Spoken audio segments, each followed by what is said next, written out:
Then on the strand, with steeds and treasure, and armor their roomy and ring-dight ship was heavily laden. High its mast rose over Hrothgar's hoarded gems. A sword to the boat-guard Beowulf gave, mounted with gold.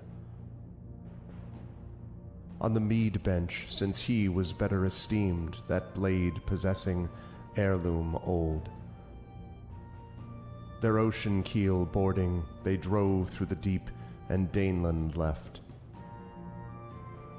A sea-cloth was set, a sail with ropes firm to the mast, the flood timbers moaned. Nor did wind over billows that wave-swimmer blow across from her course. The craft sped on, foam-necked it floated forth o'er the waves, keel firm-bound over briny currents, till they got them sight of the Geatish cliffs, home-known headlands. High the boat, stirred by winds, on the strand updrove. Helpful at haven the harbour guard stood, who long already for loved companions by the water had waited and watched afar.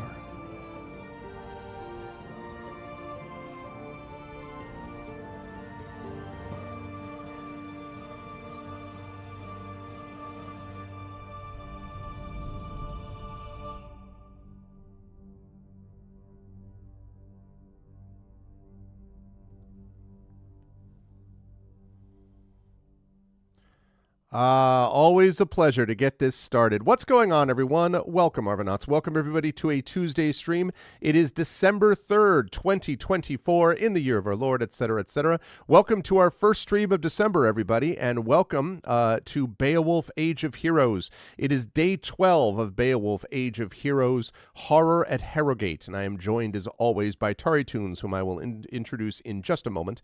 But before I do that, just a couple of quick reminders about ways to support the channel.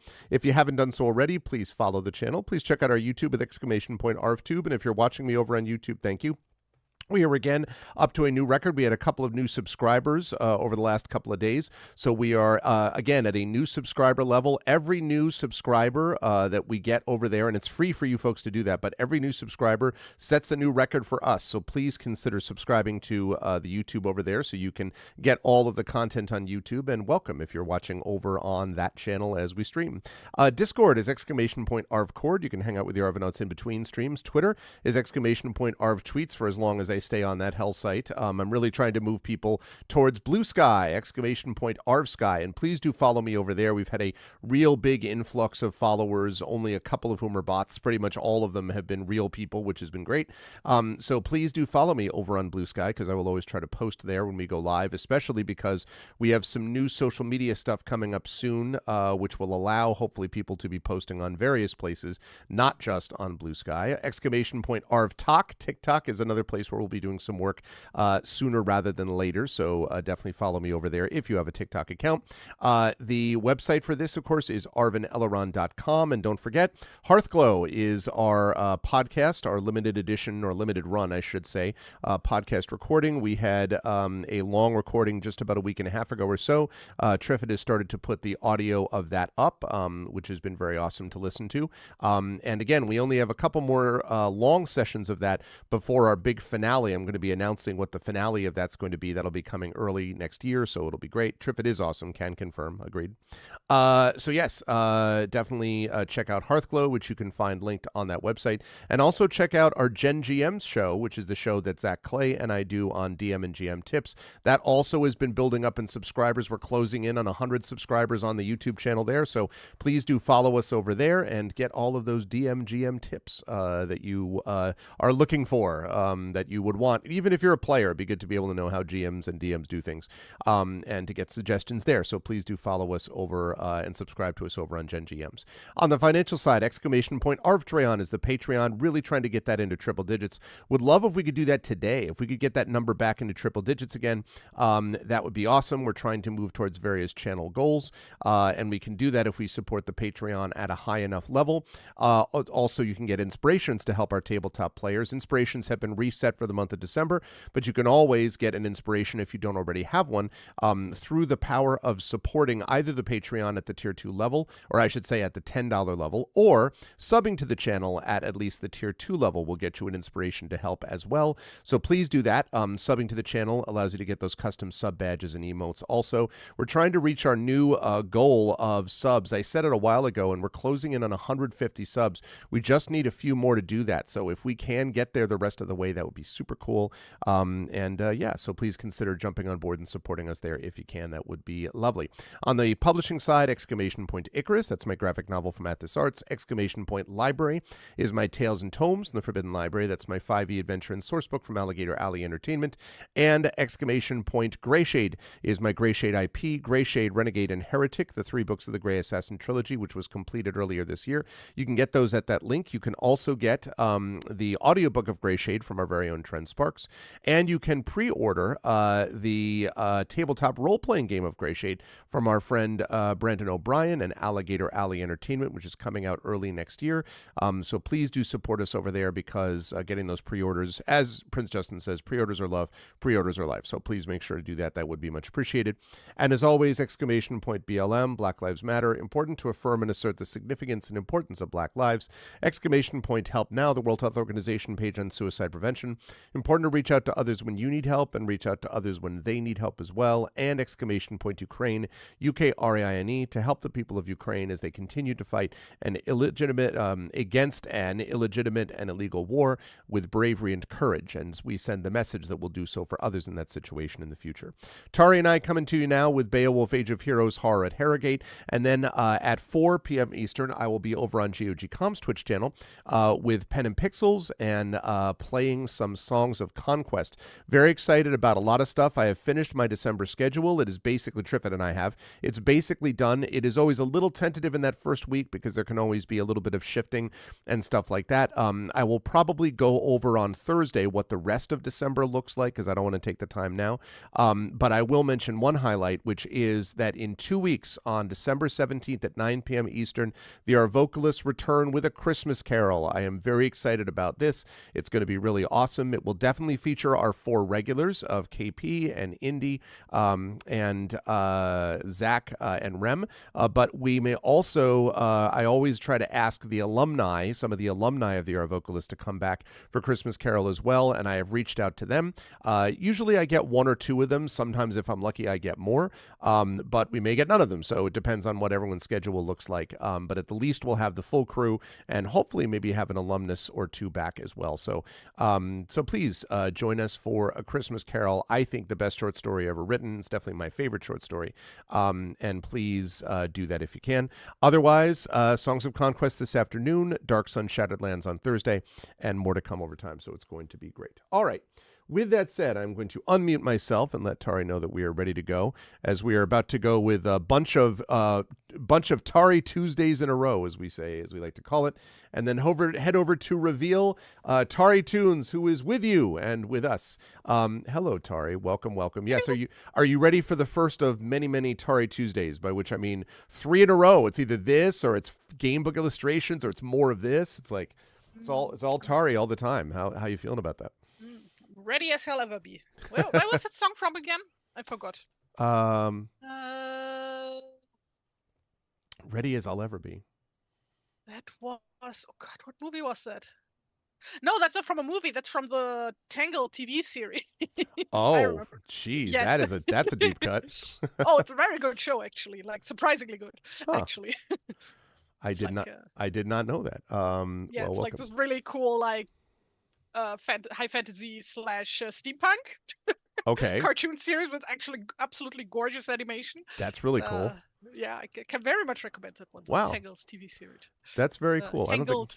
TV series. That was, and that like was that was everywhere that it was released. It wasn't just because for some reason I don't think I had heard of that. I heard of the Tangled, movie, obviously, but Yeah. I have not heard of the TV series. I didn't Well, know like that. first they made like a sequel movie hmm to the animated one, like made for TV. Like I'm assuming it was like everywhere on Disney Channel. Must have been, and I didn't notice it. I And guess. that one then got a whole series with like multiple seasons. Very cool. Like, really Oh, good. that's cool. Yeah, it's actually really good. All right. I will keep that in Can mind. recommend. I'm excited to check out the TV series. I want to check out is the Skeleton Crew, which is the new Star Wars one that just released that I heard good things about because it says it's like a mix of Star Wars and 80s like the Goonies, type of stuff. Oh, okay. So I was like, all right, well, I mean that's Kids on bicycles. kids on bicycles, but in Star Wars. I'm like, all right, Kids on speeder bikes. I'm interested in seeing whether it's any good or not. Incidentally, totally off point, but I just want to note to chat that I just finished the Exit Strategy, which is the fourth of the Murderbot books by Martha Wells. I have been teaching All Systems Red, which is the first Murderbot book for a long time. She's literally I think that's maybe the best work in voice in science fiction and fantasy period right now. Like the voice is just so good that it's just I just read it and they're all novellas, so I was just like hour and a half, kabam, like just read it all the way through. It was just really, really great. So anyway, highest recommendation, Chad. I just did it last night. Speaking of sci-fi, yes, like I've been playing Frostpunk 2 these days, which is okay. so good. Yes, yeah, I've heard good things about that. I was really, really looking forward to the game, and then I didn't hear anything from it again, and then I learned like the other week. Like, oh, Frostpunk 2 was released a few months ago. Nobody told me. And no, but like, it's so fucking good. It's like that's cool. Yeah, I liked Frostpunk. For a game I didn't think I was going to like that much. I liked Frostpunk 1 better than I thought I would. And so that's cool. That's cool. Yeah. Are you like into city builders and games like that? Depends. Like I love Heroes of Might and Magic. I love that kind of like I'm playing Songs of Conquest right now over in GOG.com, which is kind of a city builder. I love that. I really love those games. When I get overwhelmed by them, like I don't love real-time ones and I don't like the 4X ones that much. I don't know why. I think it's just like so much to do that my brain just like blows up. And so, yeah, Prince Justin actually in chat is a big 4X person. So anyway, so I liked Frostpunk better than I thought I would because it didn't feel wildly overwhelming to me when I played it. But we will see. I really like the role-playing elements. Weirdly Yep. enough, Yep. like it's very much like the second game, especially, is like even more about politics. Oh, very cool. And stuff like that. Yeah, it's like really good. And like the way I just like the way how it like goes, like the whole premise of the game, the themes and shit about like how far are you willing to go to save humanity, basically. That whole you stuff. Played the Banner Saga, right? Have you played any of the Banner Saga games? Because that's right up your alley. Yeah. Okay. Yeah. On so many levels, that's up your alley. That's like, okay. No, that's like good shit. Yeah. But yeah. I have now played all three of those on the Vocalist. Better than the first one. And the third one I finished with the voice team. All three of those were great. Yeah. But the Banner Saga 3 was also excellent. I mean, you know the deal. Like it's brutal, right? Like it's just sort of like slog and all this stuff. But it's not a feel good game. No, definitely not. But it's one of those games. It's like you should play just to get a sense of things, even if you're like not going to go. It's not a comfort game, but it's definitely a thing like that. So you haven't picked up too, Prince Justin. It's a discomfort game. That's cool, Prince Justin on the Skeleton Crew. That's neat. And you've played Frostpunk 1, but not yet picked up 2. Well, yeah, it sounds like Tari gives it her highest recommendation. Yeah, no, it's very good. Like, I guess the one thing I have to complain about is that, like, the further you get into the game, the bigger your city gets and your settlements and everything, it gets a bit slow, the game. Like, a bit of frame rate issues at times. Oh, I see. In the later, yeah. Can you okay, so it's not even like, it's not a matter of the micromanagement. It's just that the game's literally like, it's like kind of slow. Like, yeah. because, like, a lot of, like, this type of game, I guess, like, they tend to get very slow the more stuff is going on. Yeah, absolutely. Hi, Emily. Yeah. Well, Martha's good people. I agree totally with Prince Justin. I did workshops with Martha, and I agree. She was always a pro's pro. I'm so happy that she's been this wildly successful now with this stuff. Like those books are so good. Anyway, so speaking of also good, Tari is also good, not only as a cartoonist and artist, but also as a player. So no, listen, well, your Genevieve is not. As Genevief's far not. as you know, Yeah, that's true. I will It's be going to be the kicking big reveal. puppies and eating babies this stream. You thought the Live cover on of camera. you thought the cover of Horror at Harrogate was like the bad guy, but it's actually secretly Yeah. Genevieve. It was like, Bad like guy it's all some fun. along. All along. But tell us about Genevieve. Tell us who you're playing today in our game. Genevieve, yeah. She is a former follower of the now deceased, plummeted off the cliff into the waves, Runzelt, and literally picked up her sword after her and tries to fill the big boot prints that she left behind, which are also probably literally pretty big because Genevieve was pretty tall. Yeah. No, Runzelt was pretty Runzelt tall. was tall, yeah. Not. And she she used to be a housekeeper effectively at the king's court in Xanten, and also Runzelt's childhood best friend, like always, like her biggest supporter, cheerleader, whatever. And yeah, she's like just trying to grow into this role that has now been bestowed onto her. And it's going slow. It's work in progress. She's a work in progress, yeah. Aren't we all? Indeed. So yeah. And yeah. And now she's here in the village of the Isle of Holm and of course the town of Herrogate.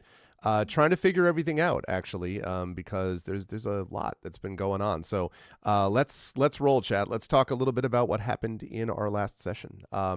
In our last session, the reason that Genevieve and followers have come to this land is because she heard from a traveling merchant, and actually not a traveling merchant, a sort of prominent merchant in her hometown that trade with the fairly prosperous village of Herrogate had been interrupted, and that a boat had basically come back from Herrogate with one surviving person on it, babbling something about undead and death and curses and things like that. Which, when in this world, when you get things about undead and curses and babbling, you usually want to either run away from it, or if you're a hero, follow up on it and find out what the hell's going on. And so arriving in Herrogate, what they discovered was that the ruler of the town, Thorfinn, had fallen into a kind of deep depression and despair over the loss of his son Arn, who was better known as the hero of Herrogate, having defeated a great troll, having done a whole bunch of amazing deeds around the town, and Arn had disappeared, was presumed dead, and his father was in a deep depression about the whole business. And essentially, while this attacking was happening on the town, Thorfinn was more or less avoiding all offers of external help. In fact, when Genevieve said, well, we're here to help, he was basically like, go get the hell out of here, and I've got it under control. Assume that was being done in sort of Middle English, okay? That was not the case, of course. And so Genevieve, like every good hero would, promptly smiled and nodded and ignored him and went to do more research on what exactly was happening. Eventually came to the Isle of Holm, where she met a skald who had been the one who had told all of these tales about Arn and about the heroism that he had engaged in, including the defeat of the troll, which had happened on that isle. And what she discovered was that wasn't actually what happened, that when Arn went to confront the troll with several warriors from the village that was on the Isle of Holm, that it was the warriors that killed the troll and basically Arn who picked up the pieces. And the skald, sworn to secrecy, said that he would never tell anyone the true story of what happened, but eventually broke down and told Genevieve because of the situation we mentioned before. So Arn's legend was not what it seemed to be. When she went back to the mainland, she went down to the other place that Arn was known to frequent, and that was a place called the Silent Sanctuary. There she met a blind monk and the child that he takes care of, who informed her that a group of bandits had basically tried to take down the monastery to the extent possible, had burned a lot of it down, and that supposedly Arn had tried to stop them, but had done so unsuccessfully, and that the only real information that they could give was that Arn had then headed out essentially to places unknown. And he had started doing this all at once, and it was unclear as to why all of a sudden he put all this into being a hero business, until it was discovered right at the very end of our last session. They came to a campsite, and you can see on the map where the campsite is listed, where basically Hilda the Spear, this great warrior who helped Genevieve out of a spot where she was ambushed. Oh, I forgot to mention that. Did I mention that she was ambushed on the Isle of Holm? She was ambushed by apparently people working for Thorfinn. And when she came to the campsite, she was saved in part by Hilda the Spear. When Hilda the Spear then followed her, she came to this campsite. Hilda the Spear dropped to her knees, crying and sobbing, which is the first time that anyone had ever seen that, basically saying that it was her fault that Arn had done all of this, that Arn had become a hero for her.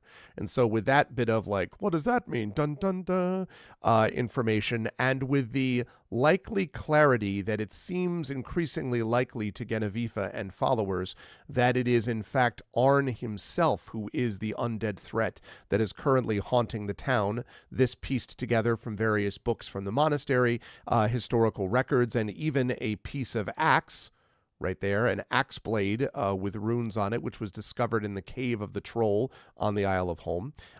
Having gathered all this information together, Genevieve now presumably needs to find out what the heck Hilda is talking about, and then, having done so, maybe follow up on a couple of clues at this campsite here. And so with that information there, I'm going to fire up a little bit of music. I'll just physically describe the scene quickly again, just so we're clear about what this place actually looks like, and then I will ask Genevieve what she would like to do. So let me fire up some, let's go with some windswept plains. I think that feels good today. All right. Everything in Beowulf is always like Rainland, windswept plains, across the moors. It's not sunshine happy beach, you know? Yeah. Because that's not I mean, the North Sea is like sunshine happy beach, like maybe 2 weeks in summer. boy, how happy they are when that actually happens. Yeah. Okay. So here's what you see before you. So I mentioned Hilda dropped to the ground, etc. Oh, sure, yeah, please. I hadn't realized that the whole adventure is just based on alliteration, which of course is like super fucking fitting, because we are hunting the horror at Herrogate, but also the horror at Herrogate is actually the hero at Herrogate. That's right, and it's maybe a false hero. The hero is a horror. It's a horrible hero. Yeah, horrible hero. A horrible Herrogate hero. Yeah. Because of Zeus's wife Heron. Okay, that doesn't. I couldn't go all the way. Makes sense. And there's a heron that's going by for no reason. It's a heron. Yeah, they probably do have herons here. Yeah. We do actually have a couple of herons that live near, like literally right near me, and they're beautiful, beautiful birds. Oh yeah, same here. Yeah. So anyway, so let me show a little bit of a picture for everybody. This is what the campsite looks like. I put that on Twitch, just so you know. And so when you arrive there, you notice, first of all, that it was recently used. There is a fire pit ringed with blackened stones hiding a few warm embers. And the surrounding fields appear to be fallow, although stone walls among the tall wild grass and an abandoned house, which you can just see in the background there on top of the hill, suggest that this was once farmland. The small wooden house is in disrepair, covered in vines, its roof bowed. But if you wanted to see more, you'd obviously have to go up to the house. But otherwise, right now, Hilda is and on her knees in the center of the campsite, her spear by her side where she dropped it and pressing her hands into the dirt. And she is sobbing that none of this would have happened if not for what Arn had said he would become for her. So with all that, I will now hand things over to Genevieve. What would you like to do? So she's still kneeling on the floor, right? Yes. Yeah. Yeah. Genevieve would like kneel down next to her and put an arm around her. Just wait for her, I suppose, to calm down. Takes about a minute or so as the sobs ease, and then enter a handkerchief. And she kind of looks at it like she's never actually seen a handkerchief. She's like, and then wipes her eyes. Says, "I'm sorry. It's not for you. It's my own pain. It's sharing it with others isn't right. I'm sorry." Well, sometimes we should share pain, I find. I think that was the problem. There was too much being shared. Arn got the wrong idea from who I am. or who I wanted him to be, what he thought I wanted him to be. And she kind of like moves into a sitting position, her hands around her knees. Yeah, she, Genoveva sits down next to her. And she kind of looks over at you. Yeah, she just nods to her to keep talking.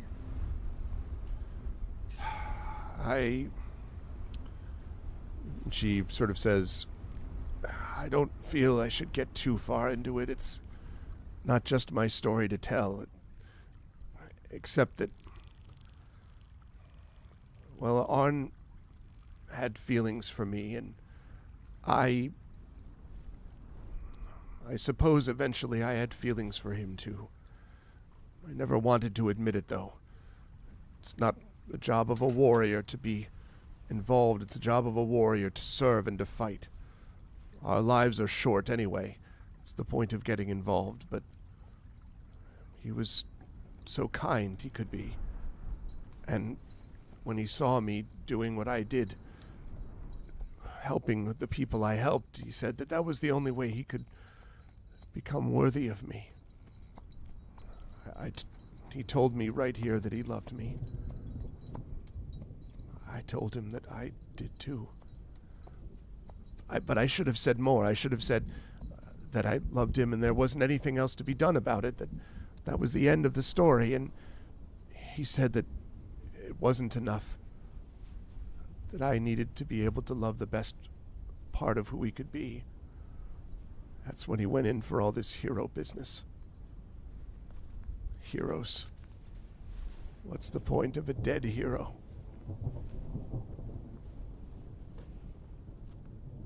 That's a good question. That's something that I've been asking myself. I suppose the point is that we try to live up to what they stood for. She nods slowly. She says, but he never understood that.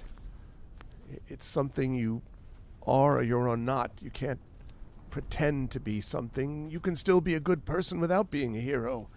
You could still be worthy of love without it. But he wouldn't hear it. He said he knew he could be better than what he was. And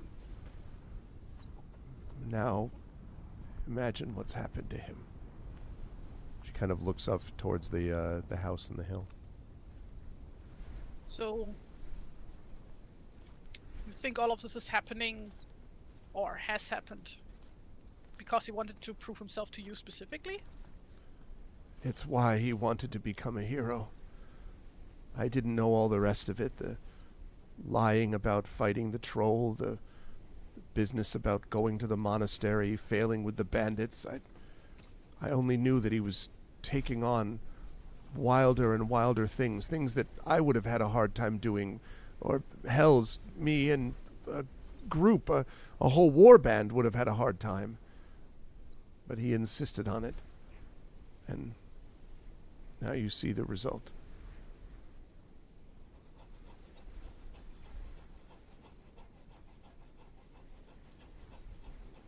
Should never have told him that I loved him. That probably pushed him to even greater foolishness.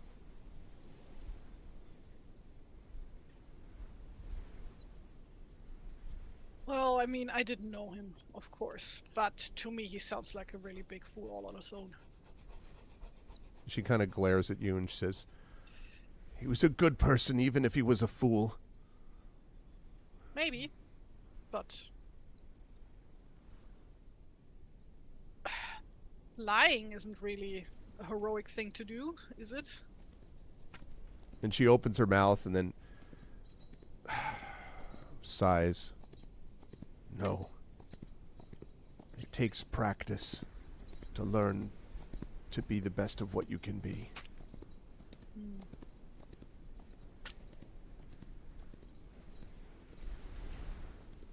So what do you want to do now? And she sighs. She says, I don't know. I thought we might find something here, some clue as to what happened after I left him here. But I don't know what else there is. Well, if he is indeed what is haunting Herrogate, then you might possibly be our best chance to stop him.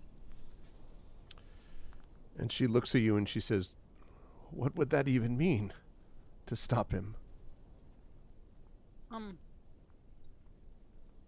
Well, I mean, of course, everything at this point is like just speculation. We don't know what is like really going on with absolute certainty. But if he really is a revenant driven by regret, then maybe you can stop him just by telling him how you feel. And she sort of says, hey, big boss. She says, telling him how you mean the thing that was him? No, I mean how you feel about the person he seems to be now, based on everything you know. And she says, I don't know how I can tell him that when I don't even know how I feel myself. I still love him, but what would have happened if he's done all these terrible things? What on earth could I say to him? How could I accept it or forgive him or forgive myself? I don't think you need to forgive him. Honestly, that is up to you if you want to. I think the point is more about being true to what's going on with yourself. I mean, this clearly is all hurting you, and I think he needs to know that. If you feel like that, he does. Maybe I don't have any skill for this. I was raised to hunt and to kill things that needed hunting and killing, not confess how I'm feeling about things. I mean, at the end of the day, that's your decision.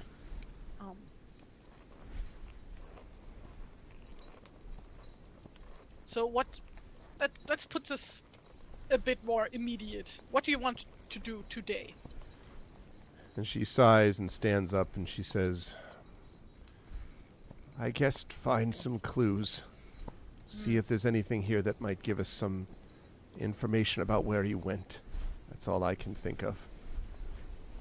Then let's do that. Are you good to keep going now? Or do you want to take a proper break? And she sighs and she picks up her spear and she says, one foot in front of the other, right? Yeah, I suppose that's true. But She maybe a can- little snack, and she like rummages through her bags and gets out a piece of jerky. Okay. Any of the remaining honey that you still have? No, You the have- honey she gave away. She has. You gave away all of it. Okay, I didn't know if Yeah, you the whole pot. Yeah, saved yeah, any yeah. in reserve. Okay, all right. When you were bribing She does children not last session. carry spare clay pots with her to measure off honey. I'm It afraid. shows you what an still amateur hero she is. You know that she's Oh, not. yeah, She of doesn't have course. backup honey. Okay, so she, so you can take a few minutes to eat that, and if you want, well, I don't want to assume anything. Like, do you want to? What do you want to do from here vis-a-vis the campsite, like, or, you know, house or path or anything? We already looked for further clues here at the campsite last time, right?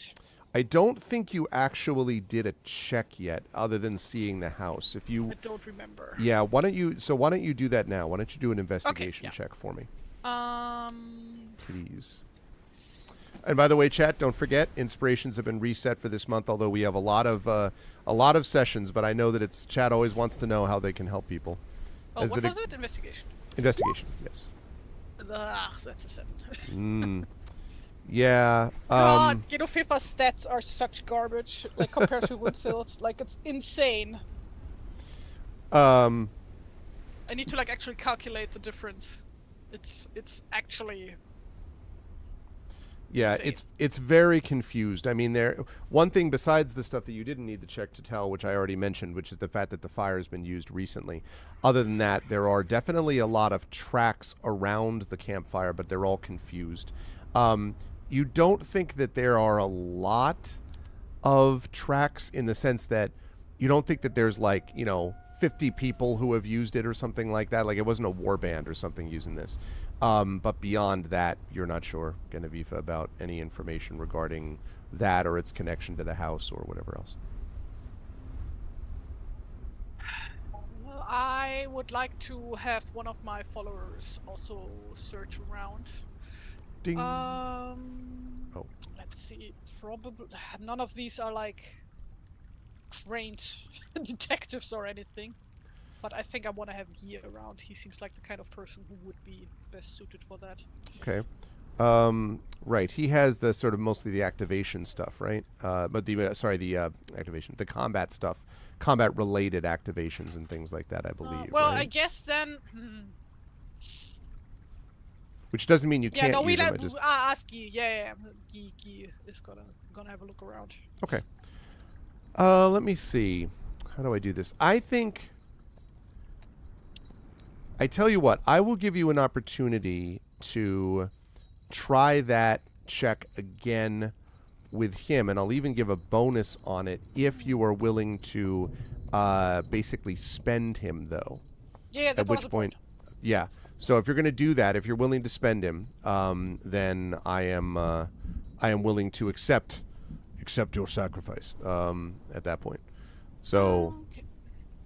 So just a regular. So it'd be a regular roll for that. There. 13. 13. That's definitely better than 7. Okay, so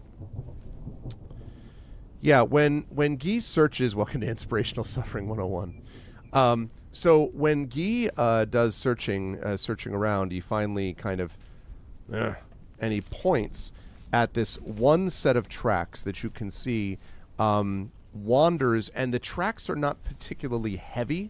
They're not pushed down very far into the ground, as if the person making the tracks is somewhat lighter correspondingly. And the tracks you can see that he points out leads a faint sign of a path. You would not necessarily have noticed it without Guy's sort of expert determination. Among the grasses leading from the campfire to the house, as if someone regularly travels from the road to the house.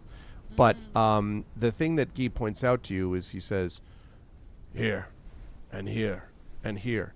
And he points out 3 different paths through the grass. And he looks back at you and he says, whoever is doing this is changing their route each time. That's odd, isn't it? They all lead to the house, though. But they're trying to keep from making too obvious a path. Huh. Well, I suppose we should go check out the house.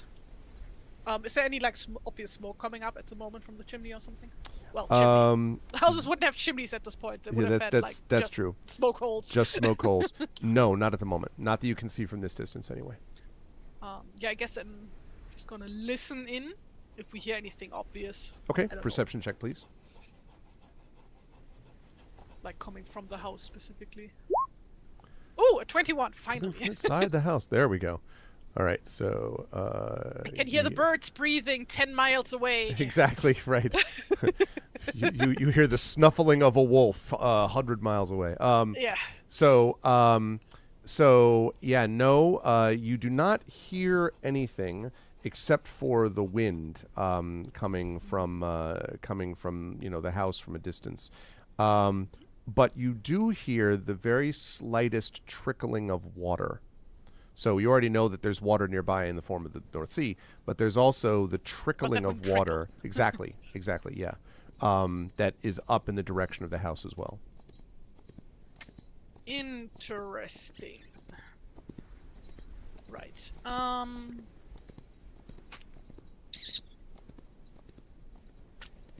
I guess. So this is now currently just my followers, me and Hilda. And traveling, Hilda, right? that's right. I guess in that case.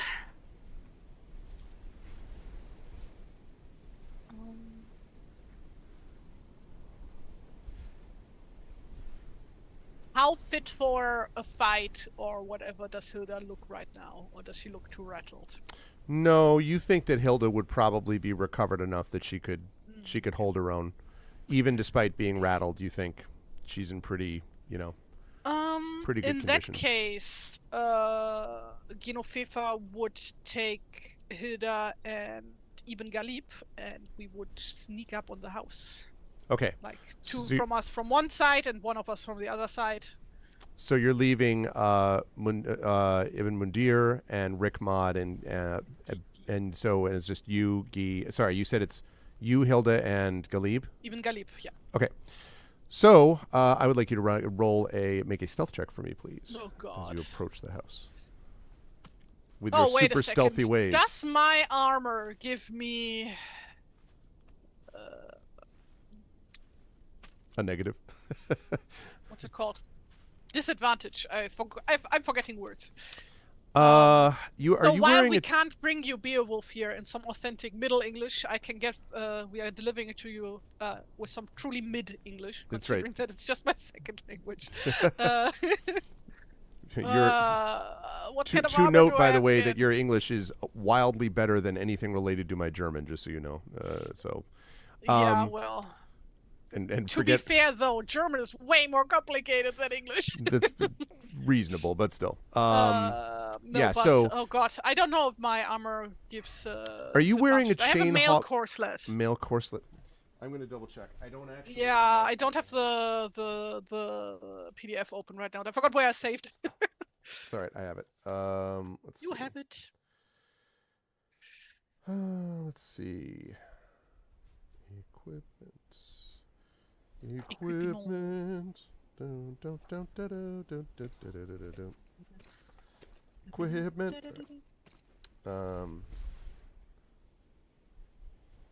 Equipment and war gear. Yeah. I need a physical copy of the book. I hate just playing with PDFs. It's awful. It's really awful. I need a physical book where I can stick bookmarks in. Yeah. And stuff like that, right? Yeah. You know, like if your rulebook... Wait, where is my... No, it does not have that. You don't have to worry about that, and I'll tell you why. If you wear a scale mail harness, its property is that it's noisy. But a mail corselet is not like that. So it specifically classifies those things as being that Good, case. so I don't get any... You do not get a negative. Yep. Malus. I just get nothing then. Because Right, I have exactly. no bonus on dexterity. You're just doing your thing. Oh, for friendship's sake. So as you're like crawling through the grasses, you're like, do you think that my armor's making noise? Like, you know, it's like super echoey. No, she just like literally stumbles over stuff. Like goes like oof. She falls down. Hilda kind of like, you know, as you're going along. She's not good at this. As you make your way up, you don't obviously disturb anyone yet, although we'll see if that changes. But more signs of life become evident as you get closer to the house. First of all, closer to the house, you can see that there is a small, well-tended garden with what looks like cabbage and beans and peas and maybe some kind of carrot or something that's hidden by tall grass and piles of stone, but you get close enough that you can see it. And there is a well-trod path circling around the far side of the dwelling that's invisible from the road that leads to what looks like a small stream at the edge of the fields, and presumably that's where you heard the trickling coming from. And beside the door to the dwelling is a full bucket of water. And as you're sort of looking at this, as you are looking at this one, oh, that's right. That's right. It's Emily's birthday today. That's right. It was Tuesday. Ooh. Happy birthday, Emily. Happy birthday. Happy birthday from Beowulf. I don't know. Beowulf's birthday. Any birthday in Beowulf is a happy one. Happy birthday, Emily. Is it? Is it though in Beowulf the story about where people get killed over partying? I mean, is that a happy thing? Well, you know, the fact that it's very much you survived. Like I know we all do that, but like no, for real though, and you know, it's like, how did you do that? So, Yes, that what I think it's this one. That's it. Feels birthday man is what gives you the birthday hat. So happy birthday from Beowulf. That's I need to do the listen, and then do like happy birthday. Happy birthday, Emily. That's right. But like an alliterated version. That's right. Happy birthday, Emily.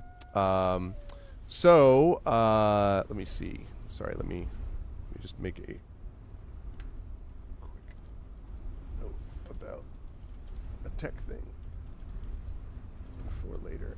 Okay. Oh, speaking of Beowulf, and while you're looking that up, I've been looking further into Vampire the Masquerade lately. Mm-hmm. Played Bloodlines earlier, sometime last month. Like the whole thing was like, like all vampires descend from Cain, blah blah blah. Mm-hmm. Like made me look up like where this whole trope comes from, because it's like obviously not just a thing. In Vampire the Masquerade, that vampires come from Cain, and like apparently the original one, the oldest source we have for that is Beowulf. Actually. Oh really? Yeah. That like the whole thing, all monsters of the dark come from Cain. Yes. And stuff like that. And wouldn't you know, Grendel is a gangrel vampire in Vampire the Masquerade. Ah, that's interesting. And so is Beowulf. Grendel turned Beowulf into a fellow. Of course he did. Vampire. He sired him. Yes, of course he did. That's funny. Yeah. Yeah, I could totally see that. It's the year of the dragon. It means I'm 36. Okay, 48. Yeah, I mean it's in the ballpark. So, okay.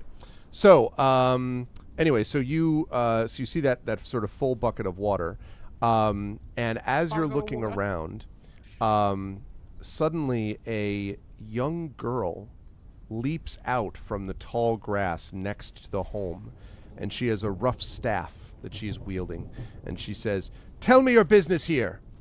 Now I actually have a token for this person, which I will show you now. This will be on roll 20, coming up in just a second. As Trent always says, "Roar!" She's giant. Yeah, exactly. Okay. So here we go. So she leaps out with this staff next to the home, and you can see that she has this sort of tangled dark hair, which is pulled back maybe with what looks like a leather strap, and there are bits of leaves and grass and sticks clinging to her hair. The hem of her green dress is ragged and torn, and there are these patches of mismatched fabric that are covering holes in her skirts and sleeves. And even the staff that she's wearing, or that she's holding, does not look like it was... I mean, it looks like it's functional, but it definitely doesn't look like it was crafted by some, weaponsmith in some other town. It looks like this is maybe handcrafted by herself. But she seems like she knows how to use it. Maybe 11 or 12, you might guess. And she stands sort of like glaring at you with the staff held out. So, FIFA holds and puts both hands to her hips, stands there, goes, "If I had 2 silver rings for every time that I met a kid with incredibly bad hair this week, I would have 2 silver rings." What's wrong with my hair? Which isn't a lot. But it's weird that it happened twice. She says, "What's wrong with my hair? Who are you?" Hi. Hello. I'm Guido FIFA. This here is Hilda, and this over here is Ibn Galib. And your hair is full of leaves and stuff. When did you last brush it? You don't get a chance to brush hair very much. No? No. Because of people like don't? you. What? Because people like you that bother us and come and cause problems and hurt people. I think you got me confused with someone. Which also happened with the other kid. Isn't that weird? And Ibn Galib says, "It is, although I would not be surprised that she herself doesn't understand these nuances." And no, probably. And she says, "I don't have you confused with anybody. You have weapons, you have armor. I know the way that people like you act. And déjà vu here. Did they invent the concept of déjà vu yet? She asked out loud. If he was here, he could explain. He speaks Frankish. Wait, do I speak Frankish? I do speak Frankish. We both speak Frankish, I guess. Old Frankish.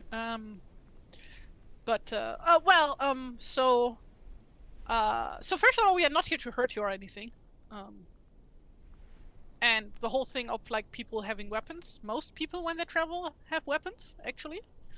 You know, to deal with like wild animals and brigands and the likes. So that's not really that special, I think, right? And she like looks at the others. That's not special, right? And they all sort of like, they nod, and Hilda sort of, nods and says, "That's right. There's nothing wrong with being prepared, little one. Now, I would like you, Genevieve, to make an insight check for me." An unnatural 20. Wow. Okay. So when she, and the reason I asked you to do that is that when Hilda stands forth and makes herself known, the child's eyes widen and clearly in recognition. And she says, "You, why are you here?" And Hilda sort of looks around and what do you mean? I'm with, and she says, and the girl says, "You were there. I've seen you before." And Hilda sort of blinks. "Have you ever gone to Thorfinn's court, maybe?" And the girl shakes her head. No, I saw the way you were." Her voice is much softer, Genevieve. This is still working off your insight check. You can tell her sort of, now she's still holding her staff. She still looks suspicious, but her whole tone and demeanor is considerably softer than a few seconds ago. So you two know each other? And Hilda says, "I don't." And the girl says, "I do. Or at least I've seen you." And she sort of lowers her staff and she says, "You can come inside if you want, but I don't have anything to say." And she turns and goes into the house, Ibn Galib looks over at Hilda and then at you, Genevieve, and says, "Apparently we have a way to convince her of our good intentions." And Hilda sort of scowls and says, "I'm no nursemaid."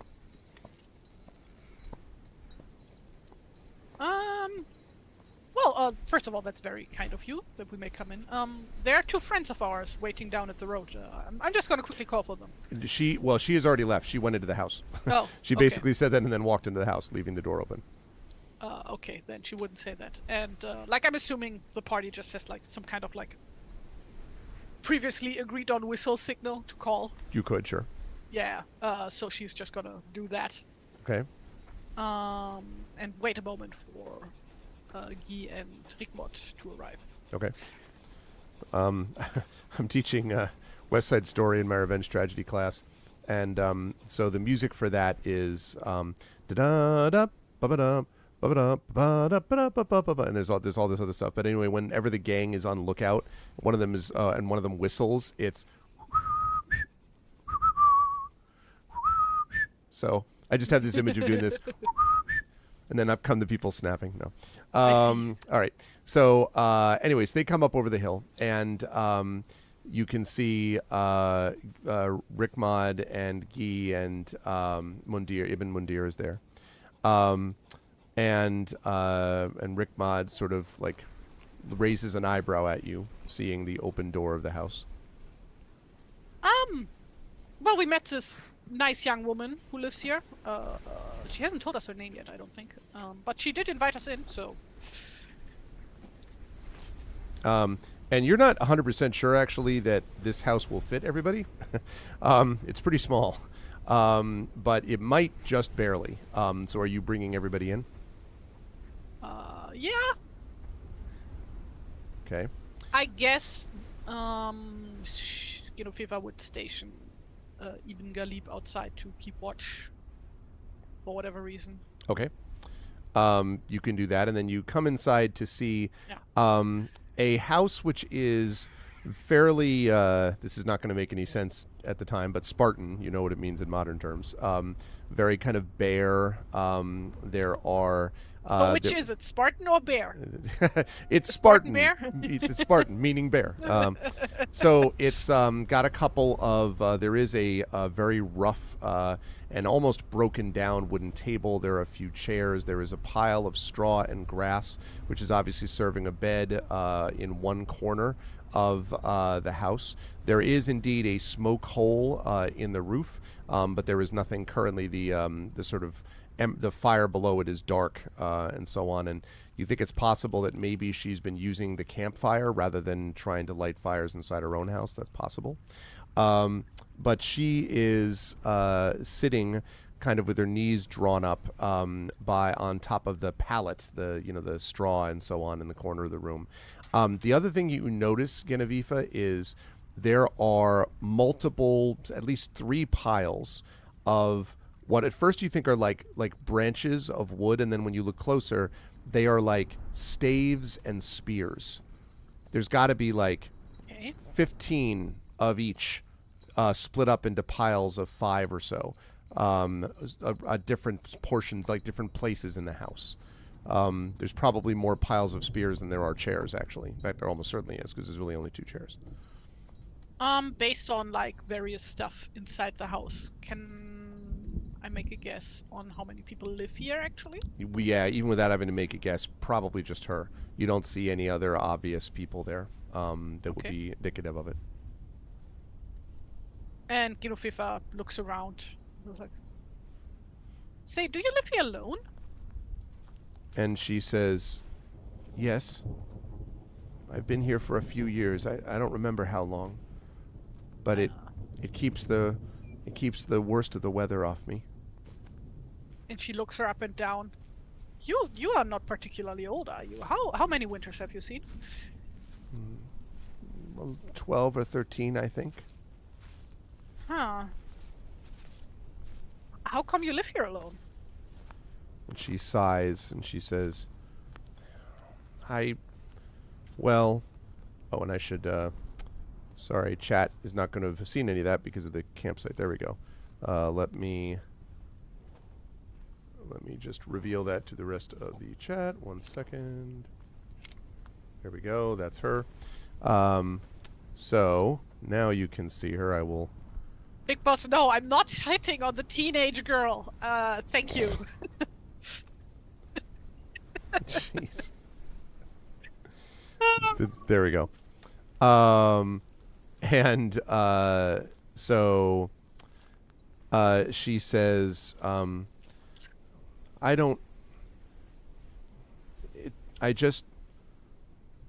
there was an attack on my village years ago, and I managed to escape. I don't know what happened to my parents, but they were probably killed with everyone else. I made my way out here, and I've lived here for a few winters, like I said. It's not easy, but I manage. Sweetheart, this is not safe. Not safe at all. I'm not a sweetheart. I'm a warrior. I can make it. And Hilda, who has sort of been standing behind you, says, even warriors need to learn things. They need to grow up a bit. And she says, I will. That's what I'm doing right now. And who's going to teach you? And she kind of, I don't know.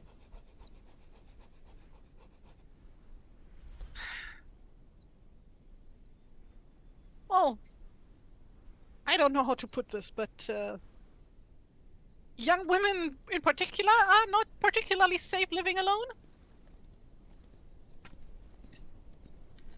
She kind of like glares at you. Maybe you're not, but I'm fine.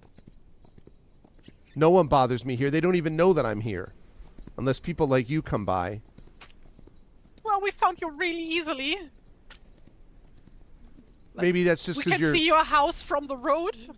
Yeah, but no one... Whenever someone comes, I hide in the grass. I have all these hiding places around, and I put staves and spears everywhere. There's always some place nearby, a patch of grass or something that I can just rest in, and I can hide. I'm really good at hiding if I need to. And she like looks around at the other guys in the group, especially at Rickmod. And Rickmod sort of like kind of rocks back and forth a bit, and raises an eyebrow at you again, Genevieve.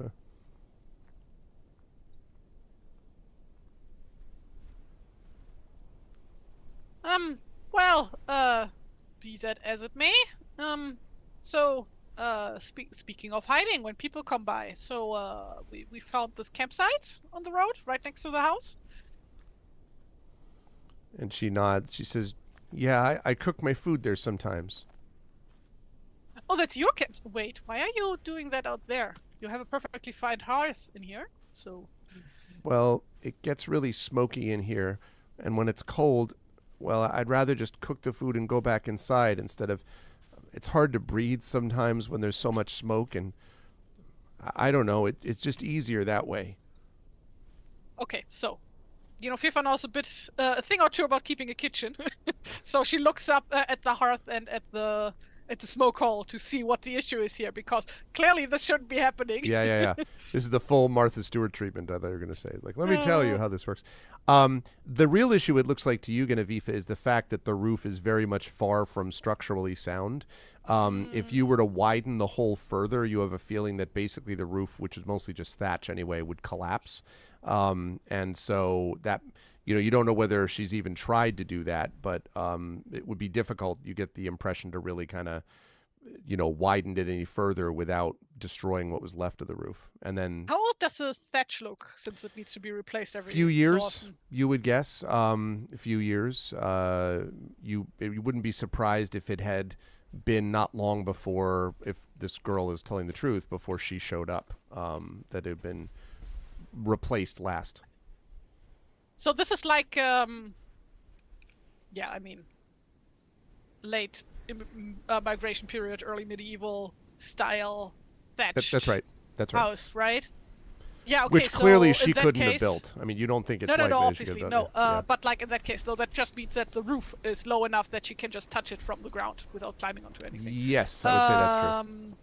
So, FIFA would like step out and like inspect the roof properly, to get like a proper idea how old the thatch is and how long it has to it's gonna like stay safe to live here.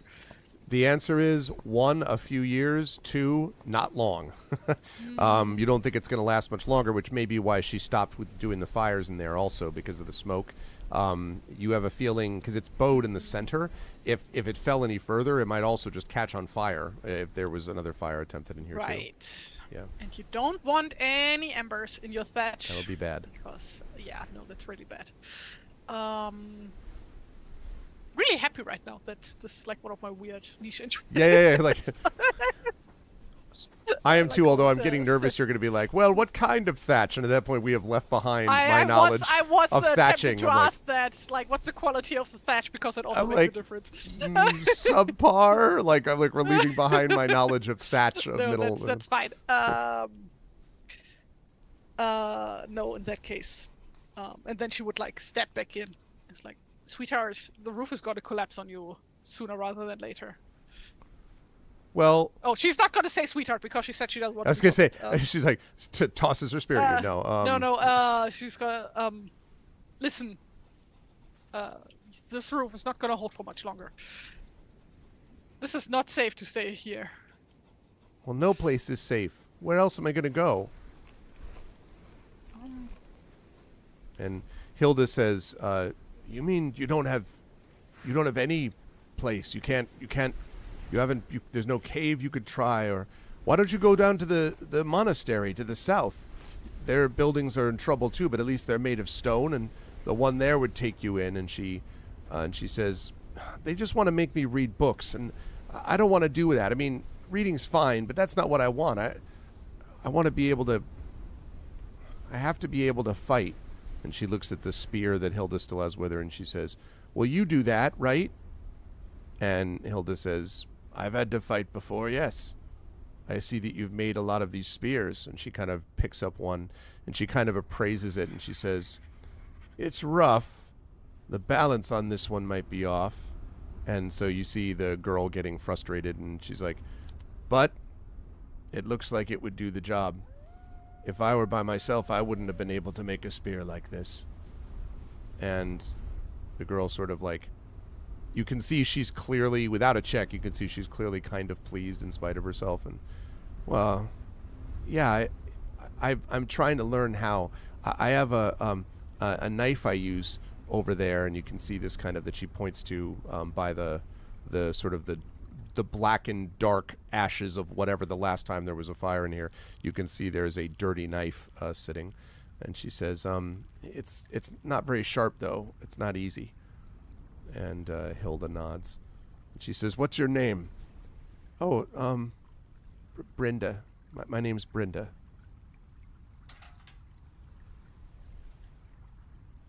Brenda, do you maybe know anybody in Herrogate? And she, I would like an insight check, please. Oh boy. At and the I still word go on Herrogate. that 21. Yeah, you got a lot of good work done with that, but. Mm-hmm. Oh. Jeez, look at you. You just roll 20s like they're going out of style. It's fine. Well, I technically rolled a 19. But I mean, still. So she says, that place is cursed. I don't want to. I don't think it's safe for me to talk to you. And Hilda kind of looks at you, Genevieve. Well, the thing is, we are traveling to Herrogate at the moment because, and she like throws a glance at Hilda. We heard of a revenant who is terrorizing the place, which we want to take care of. Do you happen to know anything about that? And she kind of like blinks at you. I would like you to make a persuasion check for me, please. Boy. Also, I don't think she's going to know revenant. Drake probably would be the. Yeah, I can't remember that word. Yeah, Drake. Drake. Yeah, I'm just saying revenant because that's not an English word. Yeah, no, I totally got it. Ein Wiedergänger, Gregory. Ein Wiedergänger. So, yeah, so when you say that, I will allow you to make an. Also, I'll let you do this at advantage because Hilda, for some reason, she continues to be like softer in Hilda's presence for some reason. Oh, sweet. What was it? Persuasion. Persuasion, yes. 14. Okay. I'll be back in 1 second. I need a tissue. Okay. Schnief, schnoff.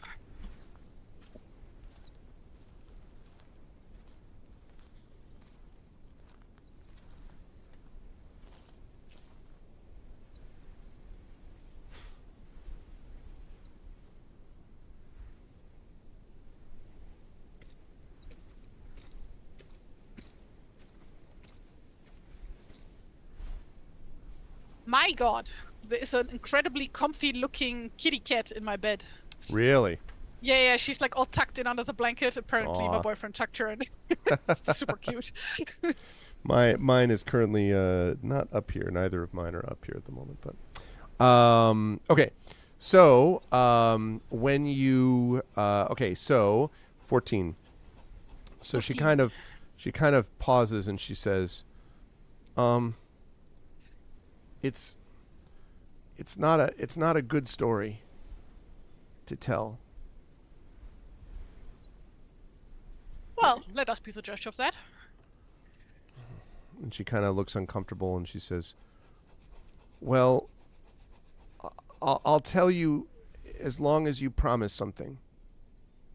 What is it? And she points at Hilda and she says, you need to promise to train me. And Hilda's like, what? And Hilda kind of is like, what does that mean? And Brenda says, I want you to train me to use that. Like that spear. And Hilda, like holding the spear, looks at it and she says, train you? But you're a child. You're not. I'm old enough. I made my own. You said you couldn't have made this. And Hilda says, I'm not really a, and she kind of looks at you helplessly, Genevieve. I'm not a yeah, exactly. She sort of trails off.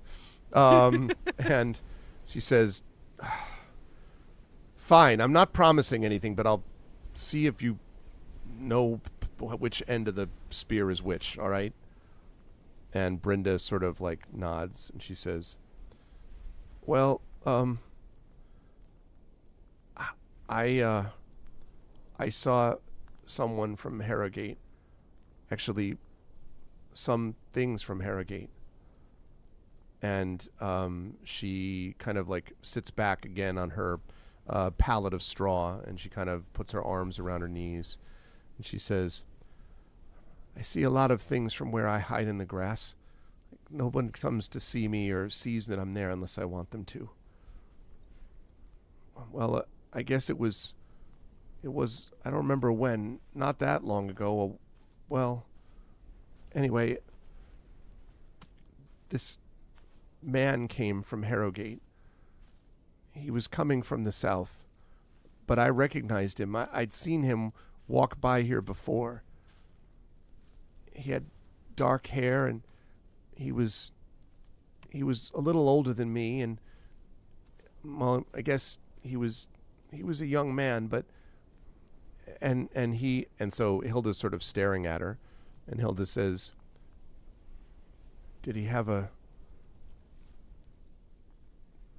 was he tall? She says, yeah, he was kind of tall. And Hilda sort of sighs and says, all right. So he came, and I heard him, and I went out to the grass, my hiding place. He was making a camp using the campfire like I do.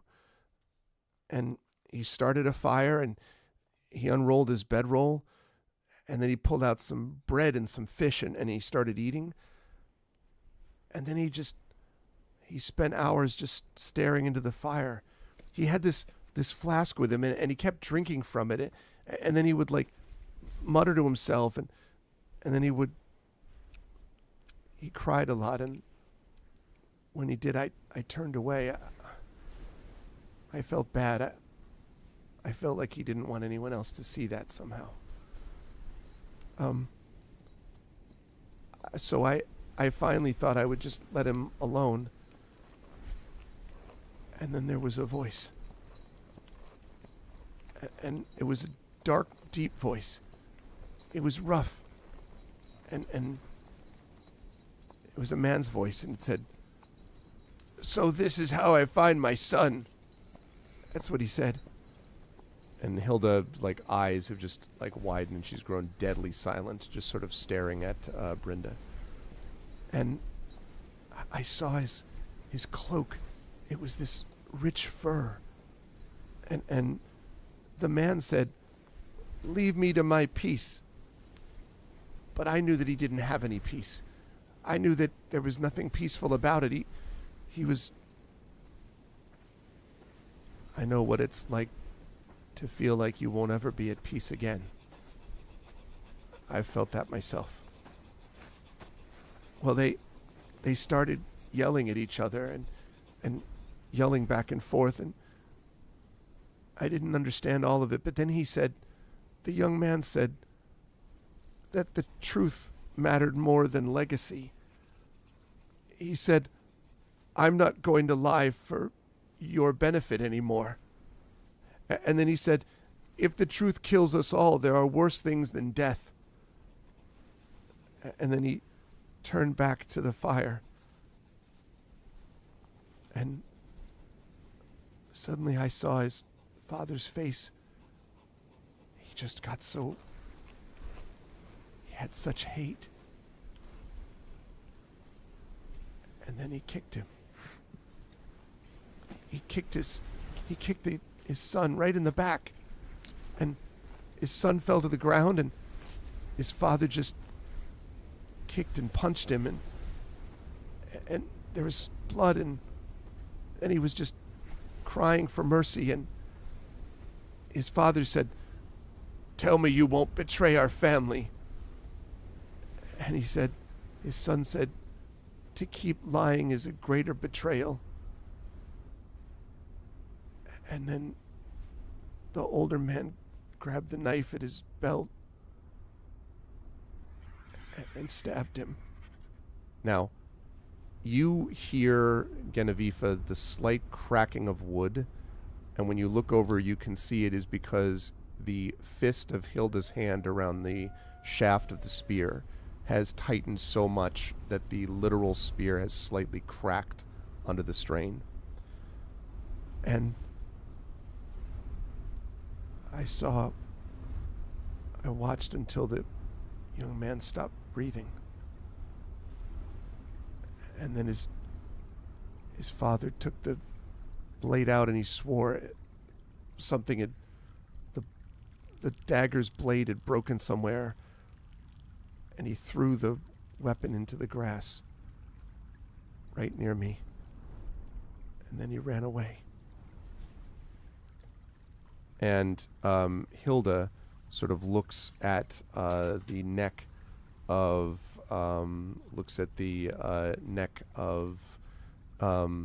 Brenda, and she sees that there is this little necklace, almost like a pendant. And she says, like with a voice almost strangled with rage, where did you find this? And as she picks it up, you can see it is the tip of a knife. And Brenda says, I found it nearby. I'm sorry. I couldn't stop it. I was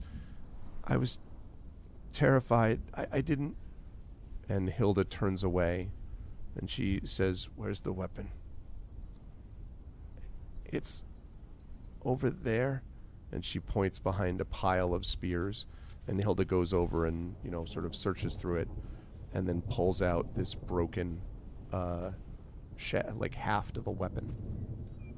And then just stands there silent. And she looks at the hilt, and then brings it to you, basically pushes it in your direction, and you can see on the bottom that there is an insignia on the hilt. And she says, "You see that?" What do I see? It is an insignia, some kind of a symbol. And she says, That's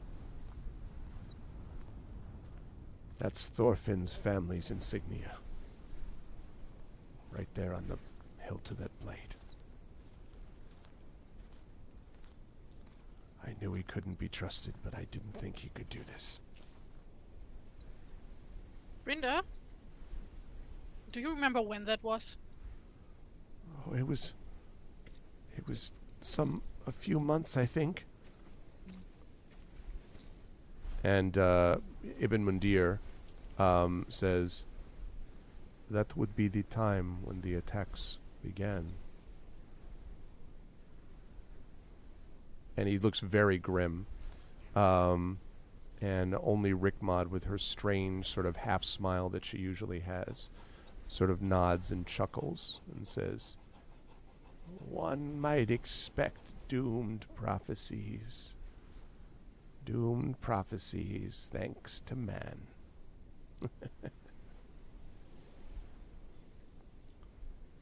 After all of this happened, I assume you went back to the house to hide, or? She nods. Yes, I was afraid they were going to send people. I was afraid they were going to... And then, when I went out, I went out to the fire the next day, and the young man's body was gone. I know no one came for it. I would have heard them. And Hilda sort of stares at her and then at you. and says, Thorfinn has to pay for his crimes. He has to. Again, you hear the cracking of the spear shaft below her grip. Yeah. I'm just wondering. Well, we'll talk about this later. How late into the day is it by now? I think that you probably arrived sometime, I think we said early afternoon. So, No. We arrived in the morning. If you remember, we Oh, made right. That's right. before we got here. That's right. So And then probably it was just like then. a short walk. That's right. Although we did say that it wasn't super early because so probably about 11 o'clock now then in the morning. That's right. Yeah. What do we expect? How long it's gonna take from here to get from here to Herrogate? Well, it took you, I think, the better part of maybe 6 hours or so from the Silent Sanctuary to here, I think. Mm-hmm. So my guess would be, your best guess is that, assuming that there is no interference on the way, that it is a little longer to get from here to Herrogate, but probably another 8 hours, you would think. Less if you, hot-foot it, but, Yeah, okay, so we could make it by nightfall. If you left now, yeah, maybe. Yeah.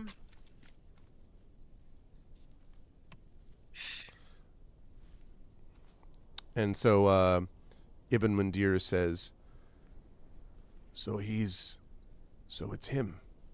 He says this quietly so that Brenda may not hear it. And he says, he's the Drake.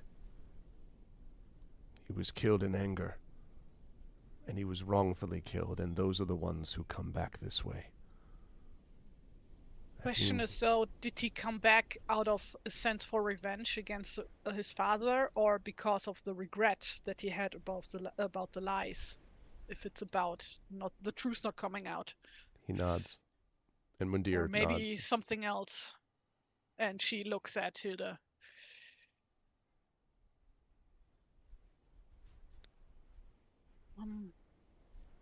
Right. The thing is, we should get going to Herrogate. I don't think it's gonna be safe for you to come with us for now, Brenda. But once we are done in Herrogate, we are gonna come back, and Hilda is gonna keep her promise to you. Does it sound okay? You've been fine so far. I think you will be fine for a few more days here. And Brenda says,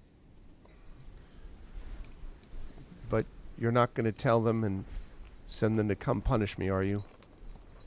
What would they punish you for? I saw something I wasn't supposed to see. That's not something you would get punished for. And she looks at you and then she says, he punished his son. That wasn't punishment. That was something else. Punishment is something that one deserves, and he did not deserve that. And she kind of nods and she says, then you should probably take this. And she passes the pendant around her neck and hands you the broken piece of the blade. Thank you. And and she looks around. It's like, is there anything you need while we are gone? Like maybe we have something to make your days here a bit easier for you while you wait? And she sort of shakes her head and says, I don't know. I mean, you could... I know what I need to get. Just don't send them to get me. Or don't tell them I'm here. That's all. All right.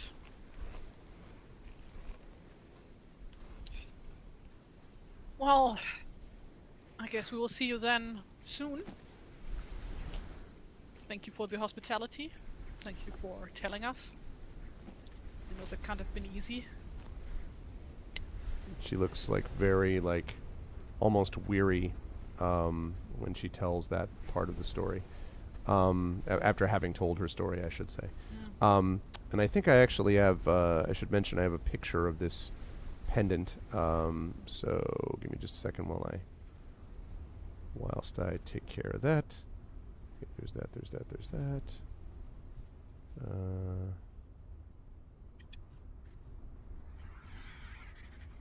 Okay, and then this thing. So far, I have collected 3 items. Like that was hinted in one of the books, right? Where it's like, hey, we need like some important stuff from the. What are I can never remember the name. What is Revenant again? The Drag, in this case. Yes. What are the for the those watching at home? What are the things that you collected? It's a broken axe head that we found on the island. Yep. Hidden in the cave. Then the broken gem that used to belong on the hilt of Arn's sword. Yep. That we got from the little boy from Cannabis? Yes, that's right. The Yes. from the monastery Yeah. to the south. Yep. And Haggard was a monk. King Yep. Haggard. Haggard. Okay, and I'm gonna put on roll 20 what the piece of that And last now thing we that you have just the found, the piece of this broken blade broken. pendant. I don't know if you pronounce it Seax or Seax. Seax is what this is. Kind of like a dagger, but I'm not 100% sure. I know what you would call the modern German, ein Sachs. Zax. Yeah, but yeah, I don't know what it would be in Middle English. Okay, well, this is what it looks like. Is it Seax? I would have thought so, maybe Triffitt, but I wasn't 100% sure. I always say Sachs because that's the modern German one, the forward. Mm-hmm. So there you go. Can you see that, Tari? That's, by the way, what the region of... Well, the other way around, actually. The Saxons are named after... No, the blade is named after the Saxons because the Saxons used this type of blade. So that's what the modern... Oh. So it should be Federal Anglo-Saxons, is what you're saying? well, yeah. Well, I mean, Sax, yeah, Saxons. Yeah, Sax, I guess, would be the modern English pronunciation then. I was thinking of like seance, right? SEANCE. So No, just but just this would be. means sword in like old, I don't know. No, Whatever I know. language it's originally But I from. was thinking about it as a Blade, pronunciation whatever. guide, but it would be coming from different things. So yeah, maybe just Sikhs, because it's at this point, right? Well, I mean, because probably in modern English would be Sax, right? Because Sax. of Saxons, right? Because that's where the name comes from. I guess so. Yeah, so So then this broken sax that you see on stream. then playing some jazz on my saxophone. So yes, a church officer of these people would be a Saxon sexton. And if there are 6 of them, then it would be a Saxton sexton sextet. And with those words, you're going to get demonetized now because the algorithm can't tell. Exactly the right. difference. Demonetized. Yeah, sad sex. Yeah, exactly. Demonetized. Okay. So anyway, yeah, so you can see that for yourself. So yes, now you have this crystal, you have the broken axe blade, and you have this broken piece as well. So It's all broken pieces of things. That's interesting. that's true. I feel there's a theme here. But yeah, like Lower Saxony and Saxon-Anhalt and just Saxon, like those are all named after those, that old people group. Old people. Well, it wasn't like a group of people, a group of like various people who came after them that said, hey, these were all one homogeneous people. Right. That we are going to call that. Right. Even though Yeah. that was definitely not the case. Yep. But yeah. All right. So you have those 3 things now. And so the question is, where to? Yeah. I guess would wish Brynda well, and then get walking, and on the way talk about a few things. Okay. Well, you leave her behind and set on your way. What things do you want to talk about as your followers walk along? I will say that Hilda basically is in, and you can, if you want, you can move. Power walking the You entire can way. move, yeah, I was gonna say, yeah, you can move. You can move your token up a little bit. But Or are we Nordic walking? Because this is all like Viking-ish. I see what you did there. So you're taking a Nordic track, as it were. Hey. Yeah. So Hilda is just like, you know, you can feel the heat of rage burning off of her from a foot away, right? Like, so. Yeah, Fifa would like step up to her, try to keep pace with her. You're sort of like taking 2 steps for every stride, right? Like, yeah. she's like, because she's like, Hilda, can you slow down a little bit? I think we need to talk about what we learned. What's there to talk about? He needs to be punished. I'll run him through. So here's the thing. I do 100% agree that he does need to be punished for what he did. However, I think it might be in everyone's, including yours, best interest if we would first try and go seek out Arn and then his father. And she says, why? Whenever we find him, we're going to have to do whatever it is that you want done with him. And he doesn't deserve to go through what he went through as opposed to his miserable father. Well, the thing is, we don't exactly know what brought Arn back. And it could be that the only thing that might help bring him peace or to stop him would be to talk to his father or possibly get his revenge himself on his father. And she sort of like, she kind of looks over her shoulder at you for a moment and then just turns back and continues to stride along. And she says, so you want us to go find him so we can say, come with us so you can get revenge on your miserable father? You want us to bring this undead whatever it is, whatever used to be Arn, to get vengeance against his father? Why won't we bring him instead the head of his father? Maybe that'll calm him down. It would calm me down. I think when we get to the town, we should first have a look around. And look around for what?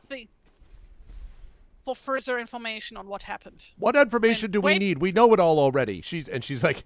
Well, we first of all don't know where exactly Arn is. That's one thing. We know where his father is. Well, do we? And she says, he's probably retreated to his home. It's the thing that makes sense. He always was a coward. He doesn't know where else he's going. And where's he going to go? The Isle of Home? Take a ship with no one to crew it? Maybe we'll get lucky and we'll find him lost in the wilderness. Then it'll be a simple matter to push him off a cliff after I rip out his miserable tongue. I just think that first of all, we should try and talk to him. I don't think this is gonna definitely work. She stops and stares at you. Wait. Why do you want to talk to him? Why? Why would you want to talk to him? To convince him to talk to go see Arn, and then Arn can decide his fate.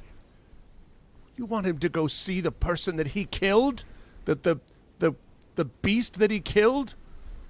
So we can, what, ask for forgiveness? Tell him what a piece of dung he is? Well, if it helps him.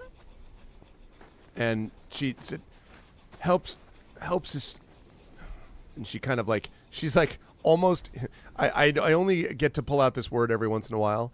Inchoate rage. Like this rage that's like, and also incandescent. This just rage that's like, she can't even speak. She's like, and then she just sort of stays like, she just sort of stares at you and she says,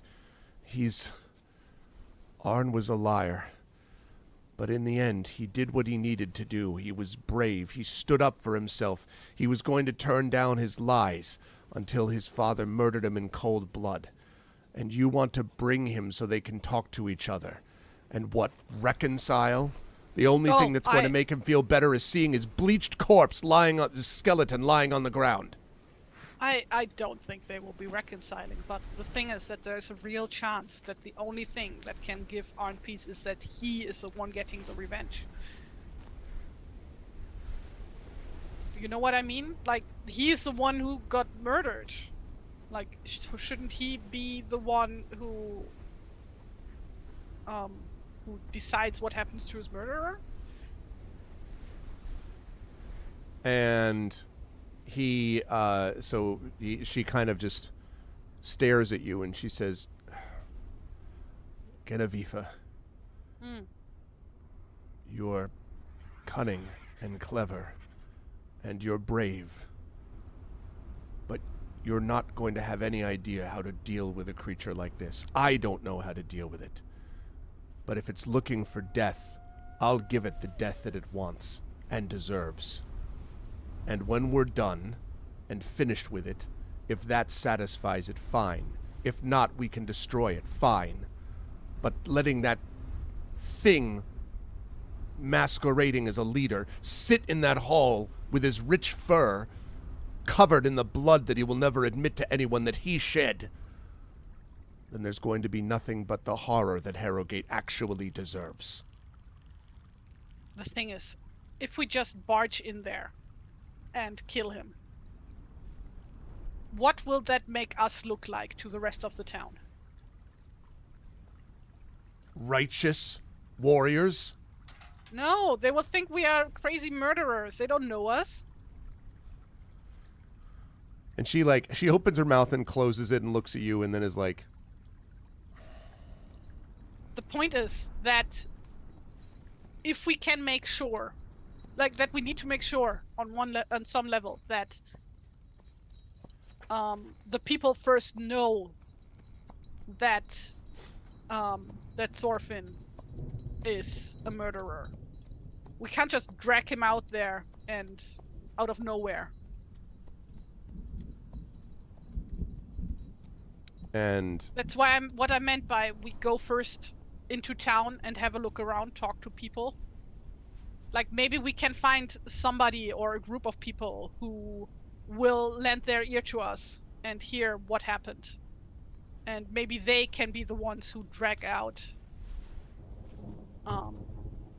Thorfinn so that we can make him see justice. They're not going to believe it without proof.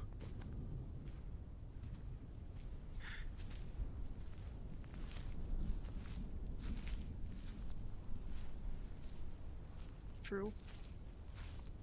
And Rickmod says, Rickmod, who has only now caught up to you after you've been standing here for a few minutes, like sort of panting slightly, but she says, there are many ways to prove a thing.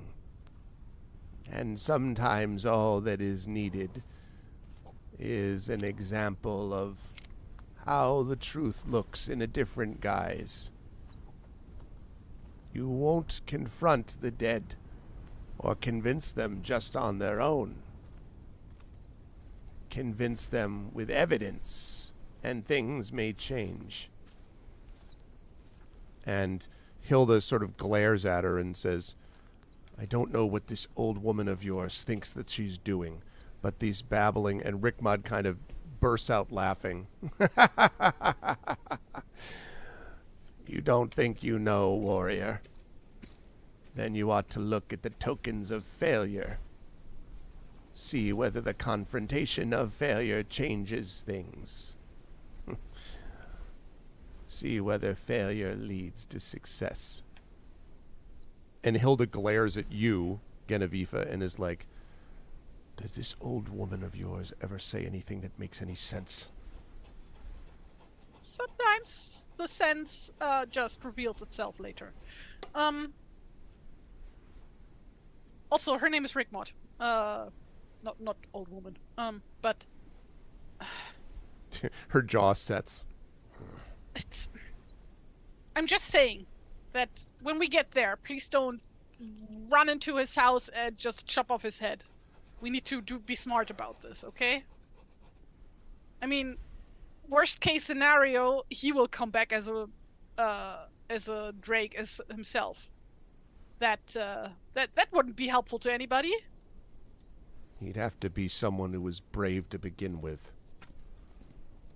Make a persuasion check for me, Genevieve. Oh boy. Oh lord. 15. That's not bad. She sort of like stares at you, and then ever so slowly you see her hand, her white-knuckled hand around the spear, slightly, relax, and she says,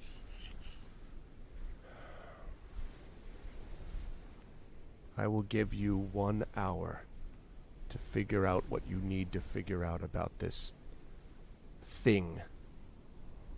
And then I'm going to visit my vengeance upon him no matter what the cost. But until then, I won't go and kill that squatter inside his hut. As far as who you're going... That's as far as who you're going to find.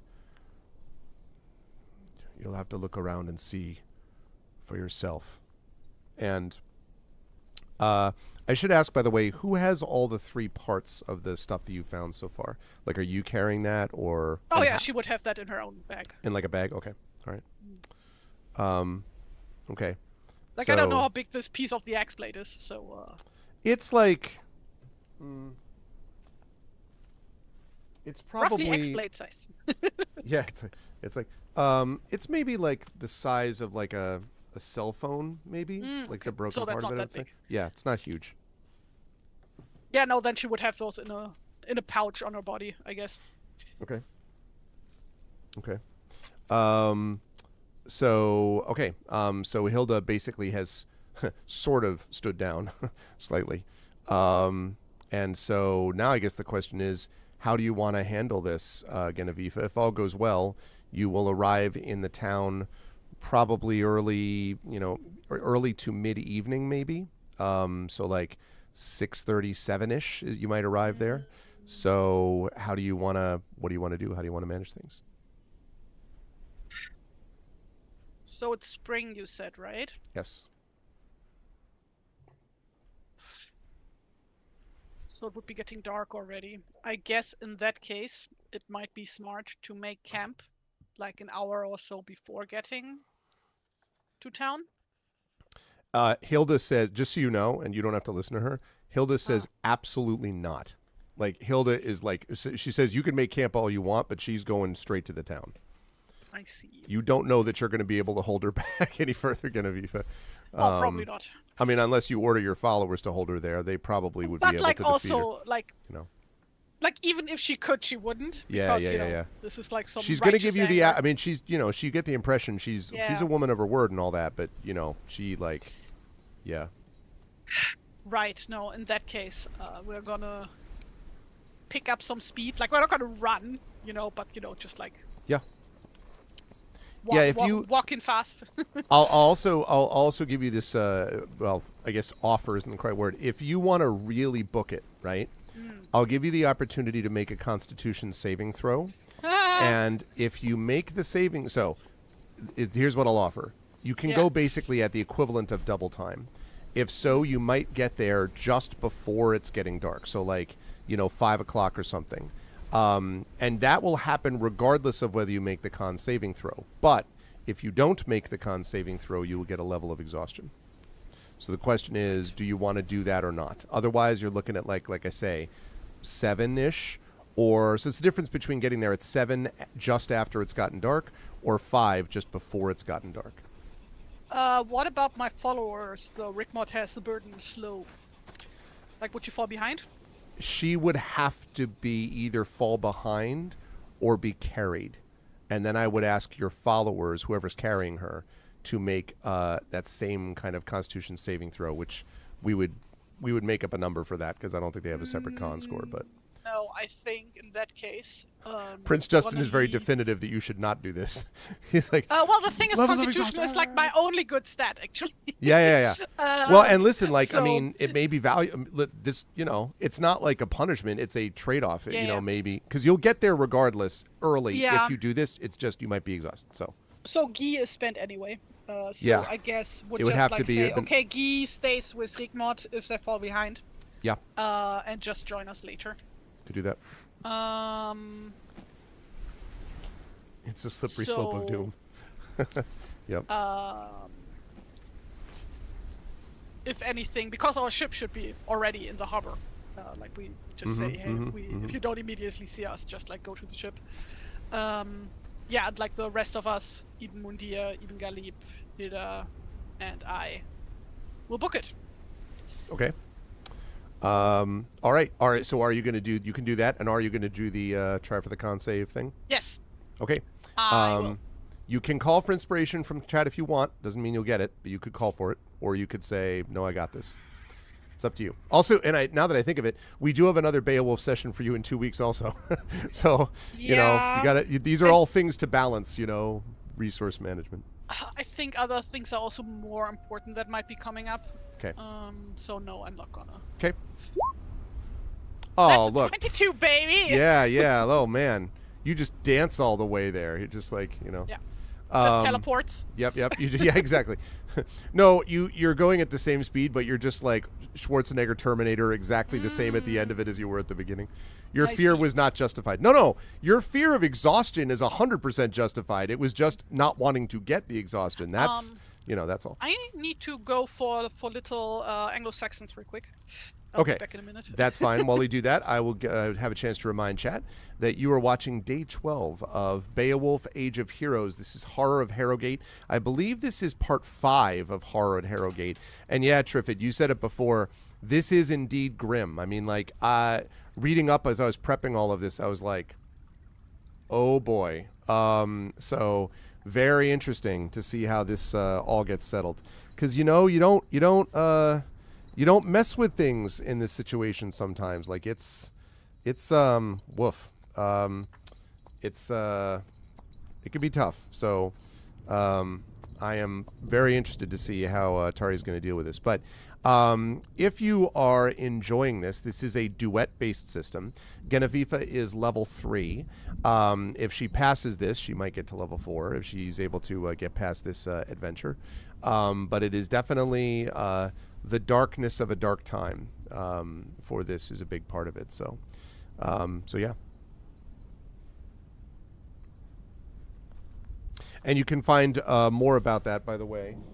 We are playing, this is by Handiwork Games, Beowulf: Age of Heroes. It is a 5e duet system. Good game to be able to play with just 2 people, by the way. Obviously, it's a duet system. So it's the kind of thing that, like, works. I like sometimes this sort of duets. I think my favorite kind is sometimes where you get, like, 3 or, obviously a group of 4 or 5 or something like that because they can play off each other. But this is fascinating in its own way to see how one person is reacting to things. So, yeah. We were talking about how this is just a trifle grim. And I was like, yeah, it's it's a bit grim. It's a bit grim. Legacy, but at what cost, right? So, yeah. So, welcome back. So, so you are, so you made your con save. So yes, you make it to town at 5 o'clock ish or so, which means that you probably have maybe a half hour or so before the light really fades quite a bit. You would say, and it'll fade probably by 6. You have about an hour of light, although the second half of that's going to get pretty dim. Yeah. Right. Okay. So what is like the very first thing we see as we get to town? There are, as you noticed when you may have remembered that when you first got to Herrogate, there were not a lot of people sort of out in the streets, certainly not as many as you would have expected, and that remains the case now. There are a few people sort of hurrying by on business who kind of glance at you and glance at Hilda. You notice that a few people probably look more at Hilda even than at you, sort of with a kind of like oh, there she is, and then kind of, hurry along. But there are not a lot of people out in the streets. A lot of doors shut. In fact, you also notice, Genevieve, that a lot of the houses look like the windows are also like boarded up. Like they not only close them, but they basically are just like, battening down the hatches, basically, you think. So, and of course there's Thorfinn's home at one hall. You do notice that there's still smoke coming up from the blacksmith's home. What Hilda informs you is the blacksmith, whose name is Bo. I think we already talked to him. You did talk to Bo. That's right. You did talk to him briefly. But you can see that his smithy is still working. Also to some guy named Frode. Wise old man. That would have been one of the. Yes, that's right. Yep. That's right. Isn't it nice when players keep notes? It is very nice. I was impressed. Thank you. Do I Yes. get inspiration for No, but my undying respect. Of course. Oh, I can't buy anything with that. Yeah, Skarda, that's right. Skarda, I wanted to remind myself, is the shipbuilder. That's right. So he's the one who builds ships. And he was the one who also told you that like no one is better at Ursa, no one is Usha. better at nobody is better at forging and building, making weapons and stuff than Bo the blacksmith. So Right. Okay.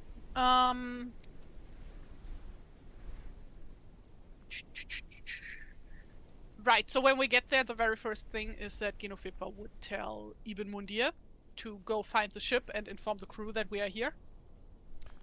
and he nods and he says, "I will do so. Where are you going to be?" I'm not entirely sure yet, but the main thing is that I want you to tell the crew is that that you should keep an eye out, because there is a very real chance that if Thorfinn is here, that he will try to run away, take a ship out, And to try and prevent that. Mundir nods and he says, "He won't get past us if he comes that way." Yeah. Yep, go ahead. Yeah, just call on the horn. Like I'm assuming they have a horn on ship. Yes, On and ship, a signal horn. he nods and he so says, then we will come. "We will," he said, "but Genevieve have a care. Even cowards can become brave when desperation strikes." Sure, it will be fine. It's the worst that could happen. He kind of raises an eyebrow. Are you sending Guy with him? Oh, well, actually, no. Sorry, Guy is back No, with Guy Rickmod. and Yeah, Guy and Rickmod are Rickmod, they're here. on their way. They're still coming. Yeah, they're gonna be here in an hour, maybe. That's right. So that means you sent Mundir off, which means it's just now you and Galib, right? And Hilda, obviously. Yeah, correct. Hilda, who is champing at the bit to go deal with Thorfinn, but she's adhering to her word of not doing it until you've decided where else you want to go Hilda, within the village. You know people here in town, don't you? And she nods. "Yes, some of them too well." Do you know who else here might have influence with people besides Thorfinn? Like somebody people really respect, for example. And she looks slightly uncomfortable, and then she says, "Probably Bo. He's the one that the people pay attention to. His father was the smith first, and then took over for him. And, well, he's, and then she looks very uncomfortable, and she says, I had some influence over him once." All right. Do I want to know what kind of influence, or is he your ex, or? He wanted to be connected to me, and I told him no. At that time, my heart already belonged to someone else, even though he didn't know that. But he's a good man. He's just, well, Not your man. yes, exactly, not my man. I see. Well, I guess we should go talk to Bo then. He might believe what we found out about Arn and Thorfinn. And she says, "If he can stand to look at me." Well, he better. I mean, there's literally life and death on the line here. So let's go. And she makes a beeline for the smithy. Okay. When you arrive there and you notice that you and Galib are slightly ahead of Hilda, who is slightly reluctant, let's say, as you come to the smithy. But the door to the smithy is slightly open, actually. He's not outside of the smithy working? He is, there's kind of like it's not a courtyard, but there's like a sort of an enclosure which is open to the sky. And so he's presumably on the other side of that, because you can see smoke drifting up above this open, place there. Not an accurate smithy. What do you Gregory. mean? What do you I mean, have not an accurate seen smithy? medieval smithies. They look They different generally than were this. outside. That's true, but Yes. there were enclosures though, They because were not open on the sides, that though. That that roof. well, okay. But the point is that's true. That's fair. That's fair. Right. But the point is they weren't completely outside because there were the potential for animals damaging them, or sometimes people actually taking some of the stuff associated with the actual smithy. Yes. So they would have like little enclosures and things like that. But that's fair. You can probably see from the side anyway. So I will accept your modification. And he is in fact working on it. I don't know if I showed a picture of him before, but I don't remember. have a picture of him here. Every time I see Bo, I keep thinking of something which you're not going to know the reference to, but it's you don't know any of the Bo knows references, right? Oops. There's a guy named very famous athlete called Bo Jackson who was good at football, baseball, did like incredible stuff. If you look up YouTube for like Bo Jackson highlights, and so Nike did this commercial like series with him that was like Bo knows, and then it was like they made him that he like was good at everything. So like Bo knows nuclear physics, Bo knows blah blah blah blah. So there was a time when everyone was like Bo knows this. So whenever I see this, I'm just I like, know BoJack Horseman, but yeah. I'm assuming that is that a little unrelated. bit different. Bo knows Smithies. Okay, there we go. Oh yeah, I remember seeing that guy. Yeah, so that is your boy Bo. My boy. But not Hilda's boy. My boy. Hilda's Bo, so to speak. So when that's why they weren't compatible, because he's a bowman, she's a spearwoman. That yeah, doesn't work it out. just was never gonna. Yeah, that's right. So he has this shock of curly black hair, as you can see, has a mustache and muscled frame, and you can see his arms are bare as he works, and you can see his muscles kind of rippling as he, clang, clang, and sort of burning some things and heating stuff. And when you come in to the enclosure, he is sort of working and then kind of looks up and, I see you've come, and then sees Hilda and says, what? And turns down to his whatever he's working on at the moment, which looks to be maybe it looks like a flat piece of metal, maybe that might get hammered into something. It's definitely not a sharp weapon, at least you don't think so. Well, hello again, Bo. I understand you have met Hilda? And he looks up at you, glares, his mustache twitches, and Hilda says, we've met.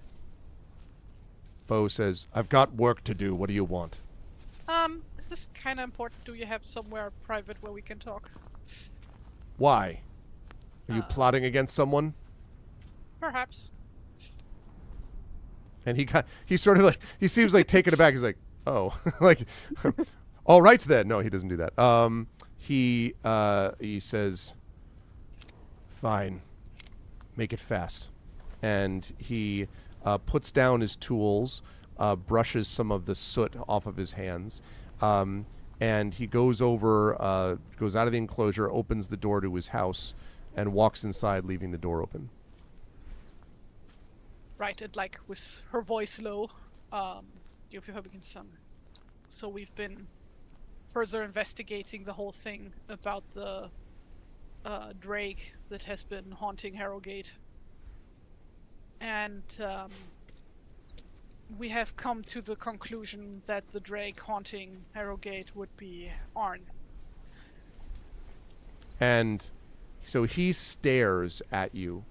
I don't think you need to make a insight check to see that when you say the word Arn, the name Arn, he visibly stiffens, and then he says, what are you talking about? He disappeared. Yeah. We followed his trail to home, and then to the Silent Sanctuary. And everything we found so far, there's no reason not to believe that the drake is not Arn. And that's not even the worst part. How could it possibly get worse than that, even if it's true? We have reason to believe that the person who ended him was his own father, Thorfinn. So he sort of leans back in his chair, and you're out of your mind. Why would he kill his own son? And FIFA reaches into a pouch and produces the axe blade, takes the cloth from around it and hands it to him. He stares at it. Because Thorfinn wanted to keep the truth hidden. What is this? We found this on home. It's a broken axe blade that Arn engraved the truth into. And he kind of looks up at you. The truth? What do you mean? You mean he didn't... And he looks at Hilda. He didn't kill the troll? And Hilda just Hilda slowly shakes her head and she says, No. All of it, Bo. It was always a lie. 2 warriors of home killed the troll, not Arn. That's what started it. Well, I'm what started it. He wanted to be a hero, and this is what he came up with. And Bo's mustache twists furiously, and he puts a hand to his chin. That poisonous snake. And Hilda says, Hold your tongue. He wasn't poisonous. He was confused. He wanted to prove himself to me. And for the first time, you see Bo's expression slightly soften, and he says, There were others who wanted to prove themselves to you, Hilda. But you weren't interested in hearing about their proof, were you? And Hilda kind of You can hate me if you want. But what Genevieve is saying is true. It's Arn, Bo. There's other proof, too. Okay, now, I need you... so Bo... Well, actually, before we do this, Bo sort of says, even if I believe all of this, what am I supposed to do about it? I'm just the blacksmith here. What can I do? The thing is, even though we know that Thorfinn murdered his own son,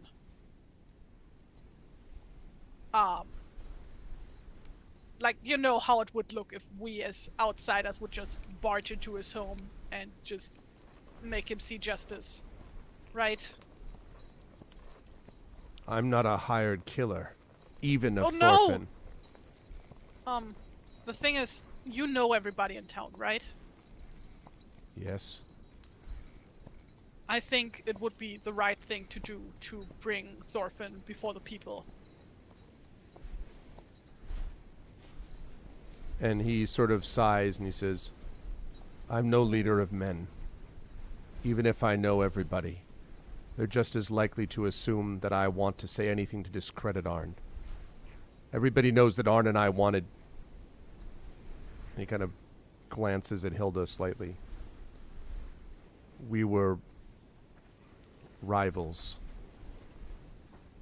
It wouldn't surprise them if I were making something up to taint his memory.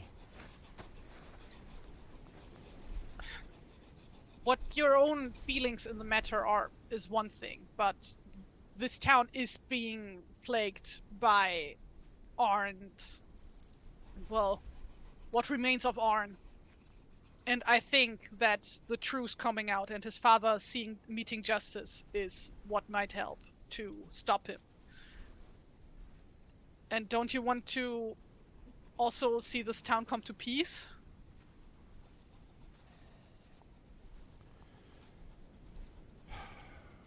I would like a persuasion check. No, of course.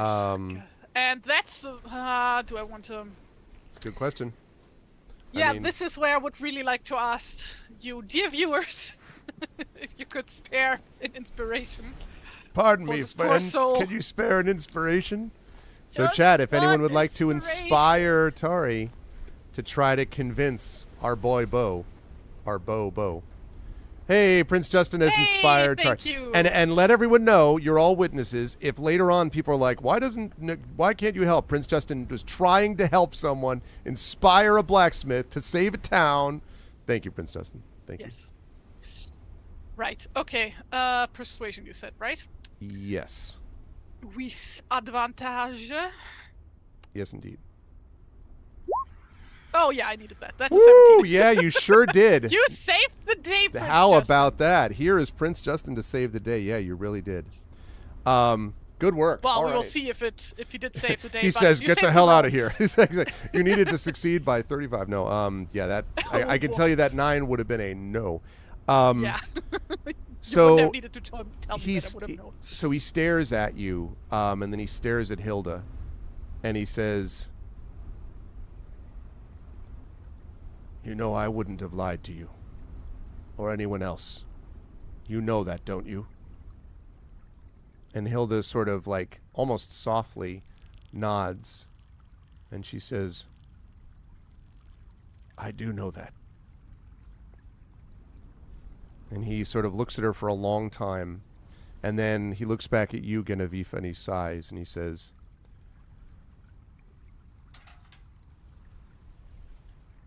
"I'll stand for you against Thorfinn. What you're saying has the ring of truth. But you're not going to defeat the Drake just by confronting his father. I saw the Drake attack one night. I was working late, and there was an attack on 2 of Thorfinn's guards. Their weapons were useless. One of them had a sword, one of them an axe. Both of them shattered the minute they impacted his body. You're not going to defeat it unless you have a special weapon. I'm no priest, but I believe in the word. Tales always say that the sins that make Drake restless are from their life. You need to make a weapon from his past. Parts of his past." And Hilda says, "Could you forge it?" Maybe, if you brought me the parts of the, I don't know, maybe. Well, He I says. have these things, and she produces also the gem and the pendant. And he sort of stares at them. And he says, and sort of, so he hands up each one, like, "What's this?" And so, like, you know, presumably if you explain, like, where you got each of these things, then he sort of, like, and he says, I think I can do this." And he, so you got there early because of the con save. Let it be known. So he says, "I have something that's half built already. Oh. An axe, but it's not finished. If I melt this down, I can combine these things together." And he points at the sea axe, which I should put up there. That thing. The sax blade, the broken axe blade. He can melt those together and then put the blue crystal in the hilt of the weapon of the axe that he's almost built. And he says, "Actually, I was making this to replace one of the lost axes from Thorfinn's own guards. I suppose it makes sense it be used for a better purpose than that." And he says, "I'll need a few hours. I can get it for you before the end of the evening. Maybe if I work 10 o'clock. And so Hilda sort of takes a deep breath, and then she says, "If we're actually," looking at you, Genevieve, if we're actually going to use this weapon when we confront Thorfinn, then I'll give you the extra time. If that's what you want to do. Question is this the smartest thing to do? Because no doubt Thorfinn knows now that we are here. And he might not know that yet. You didn't see him, remember, when you got to town, and you went pretty much directly to this place, and you're sitting inside his house. It's possible that one of the people ran to tell him, but it certainly didn't look like that's what they were doing. They were hurrying to their own homes. So you don't know if he knows yet, unless he's put two and two together. His guards that he sent haven't come back yet. The people he sent out to ambush you. Well, but he's clearly some kind of paranoid. That's clearly true. So I think it's more likely than not. Fair. That he knows that we are here. And also that he would try to plan something. I mean, if he was trying to kill his own... Well, if he actually... Rewind. Considering that he actually killed his own son to keep the truth hidden, and he presumably is the one behind trying to kill us previously, he is not gonna just sit by, so we should get the jump on him first. So yeah, Genofifa relays that. So we should at least apprehend him for now. Make sure that he can't hurt us. And Hilda says, by the way, I'm going to put up the, I don't think I showed you the crystal, Tari, so I'm going to put that up here. Also on Roll20. So you can now see what that looks like.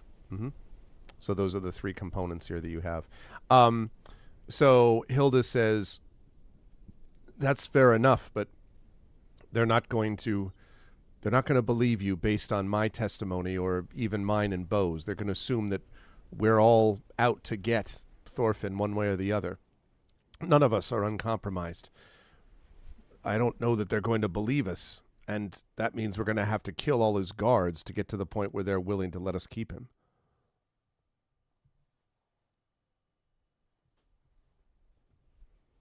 What if we call him out? What if we stand in front of his house and shout for him to come out to face the truth? And make sure everybody hears. And she nods and she says, it's dangerous, but maybe.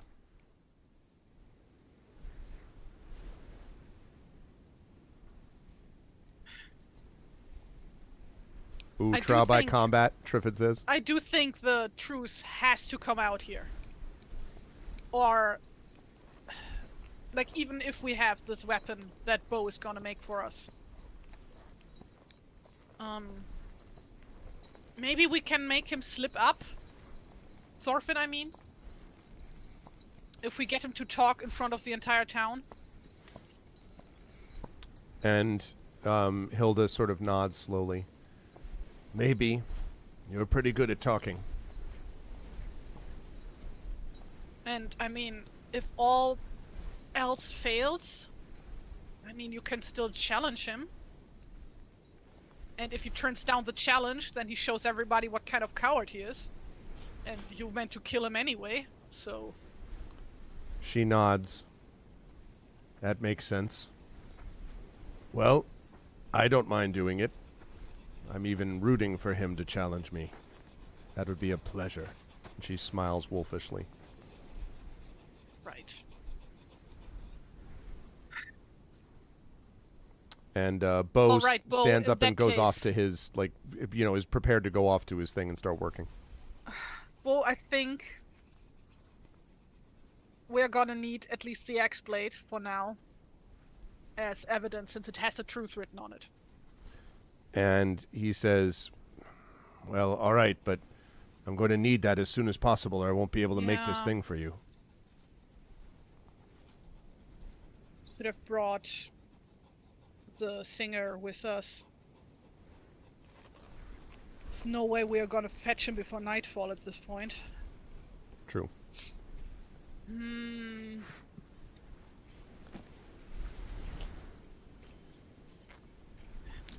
Assuming he's still alive, and Thorfinn didn't kill him too.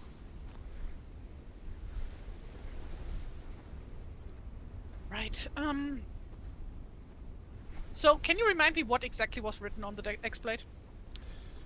Yes. On the axe blade, basically was the true story of Arn's defeat of the troll. And it was actually carved there by the Scope, who I think I may have accidentally called the Scald earlier. Yeah. I apologize. The Scope. My bad. No, not by Arn. Same thing, just a different Yeah, I know. But yeah, the Scope carved it into the axe blade. And told you actually that he did so. Yeah, sorry. Then I mixed that up earlier. She would have said that was a Scope, not. Mm-hmm. Not yeah, no, that's yeah. Right. Yeah. In that case, no, we're gonna take the blade. And go to Thorfinn's house and call him out. Literally call him out, and figuratively. And Hilda nods and says, "All right." And Bo sort of stands to start his work and says, "Make sure you get that back to me as soon as you're done with it." Yes, and yes. And just before he leaves, Hilda puts a hand on his shoulder and he kind of like almost flinches. And she says, "Thank you. You're a good man."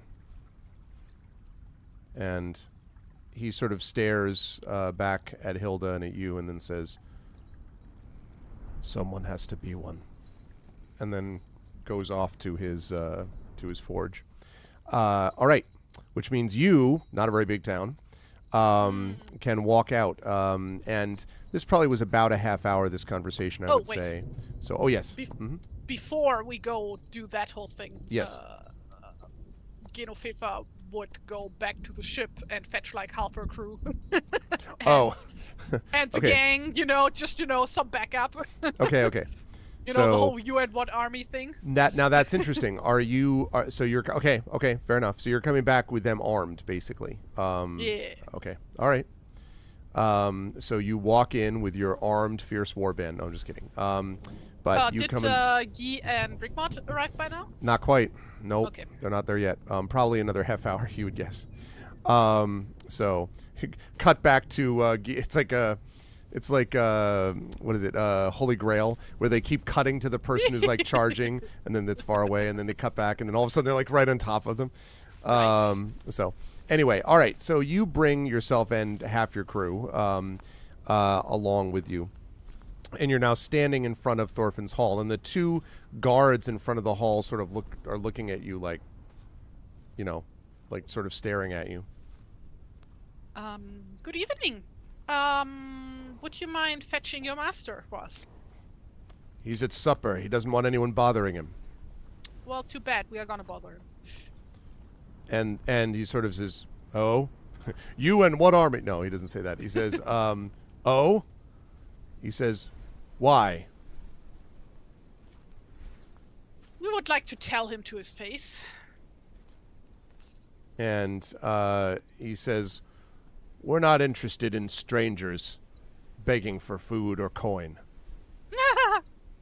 We're not here to beg. Hilda behind you says, "No, they are not." And the guard now sees Hilda for the first. "What are you doing here, Hilda?" And she says, "It doesn't matter what I'm doing. What matters is why you're not listening to what Genefif has said. Now go get him before I run you through from here." And the guard sort of like... the guard has the look of someone who has been used to telling people what to do except when they're Hilda the Spear. And is kind of like... So he sort of shakes his head angrily and then goes inside. And after a minute or so, you see Thorfinn coming out. And when Thorfinn exits, he has the guard and another guard with him. You also notice a couple of people in the village are starting to gather now, even though there's not many on the street. There's there. Yeah, very good, Imaginary Expo. No, thank you. We don't want any more visitors, well wishes, or distant relations. Exactly.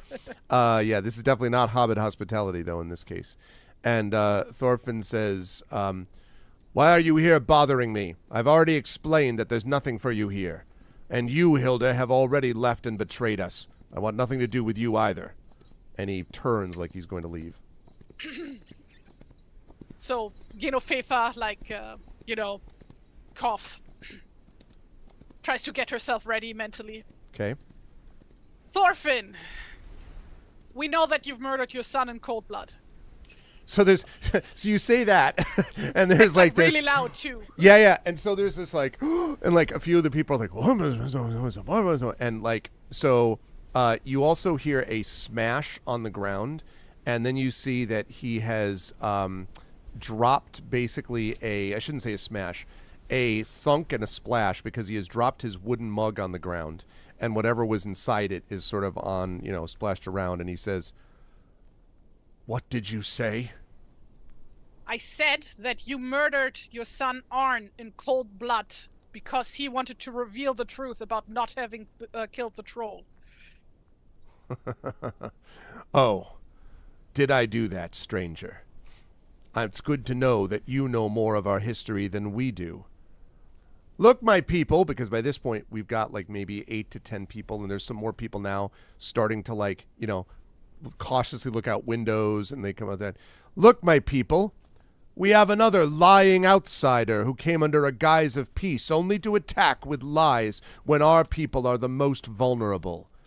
So tell us, O sage, how did you get this evidence that I killed my missing son, who I have done nothing but mourn since losing him? Oh, mourned him so much that your actions and his own actions turned him into a drake that is now haunting your town? And so you say that, and then again, like everyone's just like, and the guards look just thunderstruck, and Thorfinn, his face is increasingly red, and he says, "So you're not only a liar, you're a storyteller on top of it. Why don't you go and sing to the village of home for your supper instead of giving us these lies?" And Hilda says, "They're not lies. She tells the truth." "Oh? You, Hilda, who were never faithful to me or to Arn. It was well known that my son and you had some interest in each other. Perhaps you flew into a jealous rage, you, the warrior who betrayed me.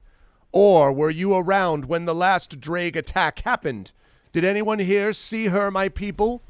And the people are like, "I didn't see her."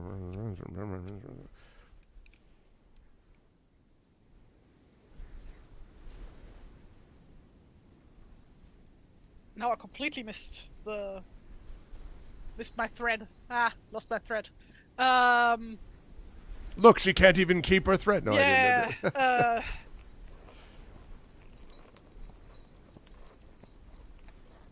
Is it not true, and she turns to the guards, that the drake attacked this house?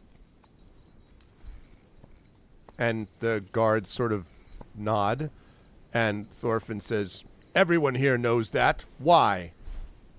Why do you think he came for this house specifically? "Because I am their leader, and it is why he didn't come for someone like Hilda, who had already left and betrayed us." Why would a drake care specifically for the leader of the village? Did he try to take over the village to rule it in your stead? Because that's definitely something that drakes do. Maybe he decided that his vengeance was against the people of this town, misplaced though it might be. Perhaps if he had the real person responsible, let's say Hilda, who, as all know, had a room within my home until she left it, perhaps he was looking for her. And he kind of glares at Hilda. When did she leave? And he says, "Not long before the attack of the drake, and the drake wouldn't know that, would it?" Has the drake attacked since then? Or in between, rather. And a couple of the guards, nod. And one says, "There was an attack outside the town not long ago." And Thorfinn says, "There, you see, looking no doubt for Hilda." Mm-hmm. And who did he attack? 2 of the guards, and they say, and they name a couple of names with whom you are not familiar. Did any of these guards that he has attacked survive? No, the drake is powerful. Eventually, we'll bring it down. So, okay, let's assume that your little story here is true, that he indeed come back for Hilda and not for his murderous father, who, by the way, was trying to hide the truth about his son not being a hero, which we have written truth about here, and she holds up the axe-blade. So everyone is like, "Oh, axe-blade." And Thorfinn sneers, "A trinket that you probably stole from somewhere else. What does that mean? An old broken blade with some useless carvings on it?" And the other people in the town are still whispering. Yeah, then Genofefa throws him a glance and then begins to read out loud what is written on the axe-blade.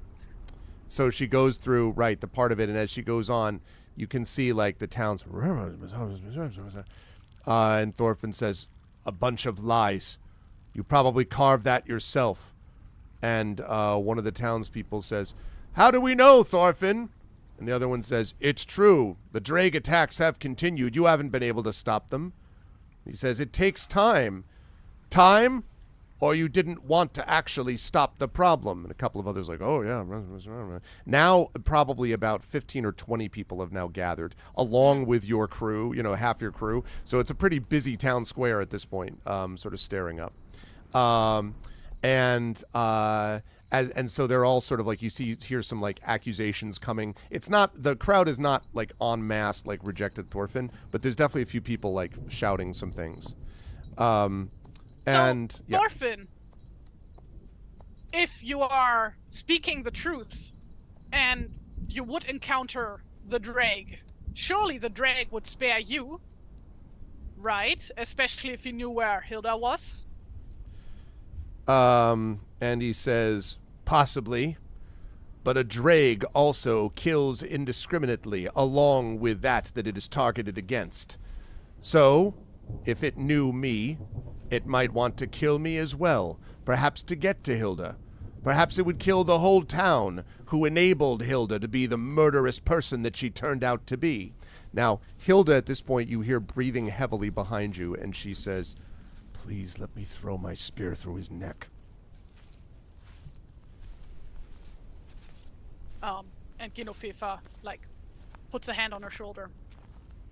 "I suggest that you both, Thorfinn and Hilda, wait outside here this night to face the drake, and surely the deep need for revenge that fills his dead heart will draw him to whatever the source of its ire is. Is it not?" And so the people are and Thorfinn says, "Very likely. And when I'm out here on my own and vulnerable, then you'll take yourself and your war band that you've brought in to intimidate all of the people," and the people look back at your crew and are kind of "to be able to kill me. But I like your idea of waiting. Not waiting the way you say, though." And he points at you. "You want to prove yourself, then prove your worthiness. I challenge you, strange deceiver," and points directly at you. And the crowd sort of turns and looks at you, and then a few of them are like, "Yes, combat. Trial by combat. That's the way to go." "You challenged me after you sent your men after me while I was on home?" And he sort of says, "What?" Acts very indignant. And he says, "More lies. And now you're a coward." A piece of cloth. Okay. So you can show that. This is not part of the livery that your men wear. And he sort of stares at it and he says, "Yes. And now it's good to know that the reason my guards are missing are because you murdered them too." And a few of them are like, then she like pulls her sleeve up and shows him one of the wounds, the fresh wounds, mind you. Pulls back the bandages. Yep. And he's like, to prove it, yeah. Yeah. And like, he says, they attacked me. "I'm glad that they defended themselves against your treacherous attack." What were they doing on home? Tell me. And he says, "I didn't send any soldiers to home, but you brought your ship to Herrogate. Perhaps you attacked them out in the fields. Perhaps you're making up all of this." And now the crowd is like, like sort of now you got like 25, 30 people. And they say, "Combat! It's the only way. Trial by combat. Make the stranger prove it by fight." Oh boy.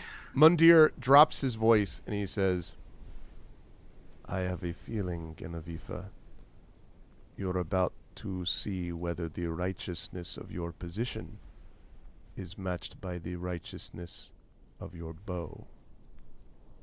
And that's where we're going to bring our session to a close for today. Which means the risk in was what calculated. God damn, am I bad at math?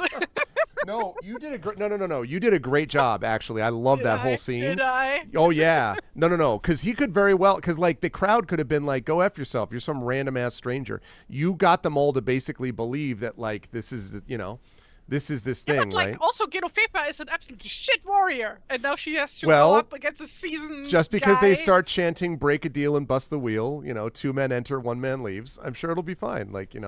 One good thing I can say, by the way, chat, you won't have to wait until January because we're going to be playing Beowulf in 2 weeks, and in 2 weeks, we will have the final session of Horror at Herrogate, where will she defeat the evil Thorfinn? And will she be able to bring justice and defeat the Drake? Will she do all these things? Can Genevieve do this? We will find this out. If only she could choose the trial location, Combustible Dan says. That's true. All right, we will fight in a spot of my own choosing, on board my own ship with the, yeah, very, very good. That, Tari, that I really love that scene, actually. That was very slick. And you did a good job deploying the evidence at the right times, to be able to reveal, like, there's this, and there's this, and there's this. Played enough Ace Attorney for this. I actually think that right at the end of that session, we do all. Yeah, exactly. You should have done the hold it. Hold it. At the session, you should have done that while like the camera cuts back to like Rick Mod and like Guy sort of in the distance. Guy being like almost there, and Rick Mod being like, "I'm on my way." But anyway, very, very, very, very cool. Oh God. It's gonna be great, Tari. I don't know what you're worried about. Genevieve will just think things through. I'm sure that there won't be any issues whatsoever. You're just gonna have to figure out the way to clever your way through it. It'll be great. Explain to the court why I should be shocked. It's one of my favorite lines from Ace Attorney. This was great, Tari. I really enjoyed this. And so I will ask you, very good work today. And Emily's right. Having a duet system puts a lot of pressure on the player to be able to hang with, the game master who's also playing, different NPCs and all that kind of stuff. But it puts a lot of pressure on the player to be able to sort of not play off of anybody, but to be able to sort of work off on her own. And you've done that very, very well. And I think you have a very good visualization, too, of the people involved. Like all of these people. If you think about it, when we got started, I think I mentioned this last time, you've got the scope, you've got Frida the Weaver on the Isle, you've got the monk, the silent monk and the boy, you've got Brynda now, you've got obviously Hilda the whole time, you've got Thorfinn, you got Bo, you even have the shipwright technically, and of course the Drake you haven't technically met yet. You have a lot of these NPCs like who have built up a lot of so-called intrigue for what is not what you would think is a heavy intrigue sort of setting, but in this case it definitely worked out that way. So I do enjoy a good detective story. Yeah. And I guess I'm also curious, as you talk about how you felt about today, were you expecting any of the way that this played out in terms of who did what to Arn and all that kind of good stuff? What did you expect that? No, I mean, like, all the hints so far had pointed at the direction. It's more like, okay, this cements it now. Yeah. Like, there's like barely any chance that this is not the truth. Yeah.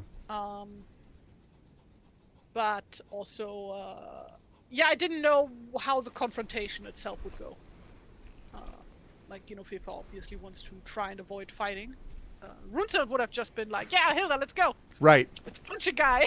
Well, when you were talking to Bo and you're like, trial by combat, you can fight him. I'm like, I have a feeling he's not going to want to fight Hilda. I think he's going to be like, you stranger. And I didn't consider weight. He can also ask us for trial for combat weight. So when you said that, I was like, that's the opposite of what I wanted to happen. You're like, trial by I choose a champion, right? Like, because then he can also choose a champion. Like, that's not the point. That's it. That's it. Yep. Yep. But no, it's fine. I'm sure FIFA can turn this around. Sure. Oh yeah. I mean, listen, he's a rich dude who's like let himself, he's let himself go. He's not. This is not in his fitness stage. Like you're good. I'm sure. So do I get a level up or something for this? If you get through the adventure, you'll be able to do that. This was a lot of fun, Tari. How'd you feel about today's session, and where will the lovely folks find you next? Oh, this was great. Like the intrigue build up and everything.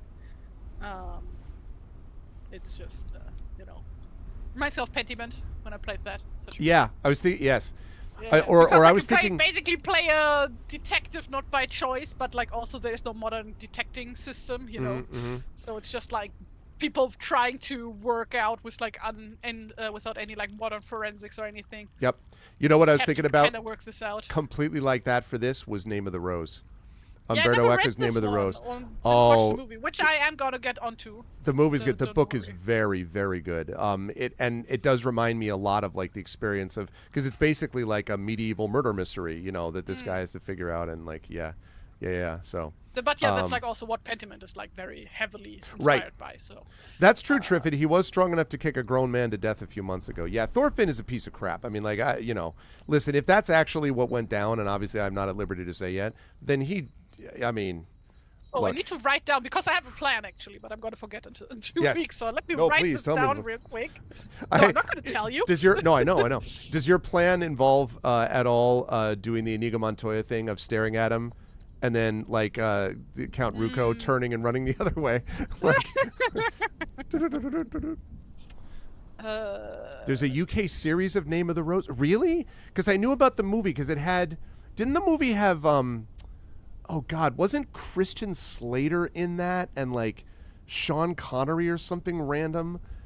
I want to say, because I don't remember who was in the movie. It was, right? Oh man, the book is excellent. Yeah, Sean Connery and Christian Slater. It was those two. Oh wow. And F. Murray Abraham is in that. I've seen F. Murray Abraham live on stage when he was playing Fagin, actually, in a production of Great Expectations. Honestly, not Great Expectations. What am I saying? Oliver Twist.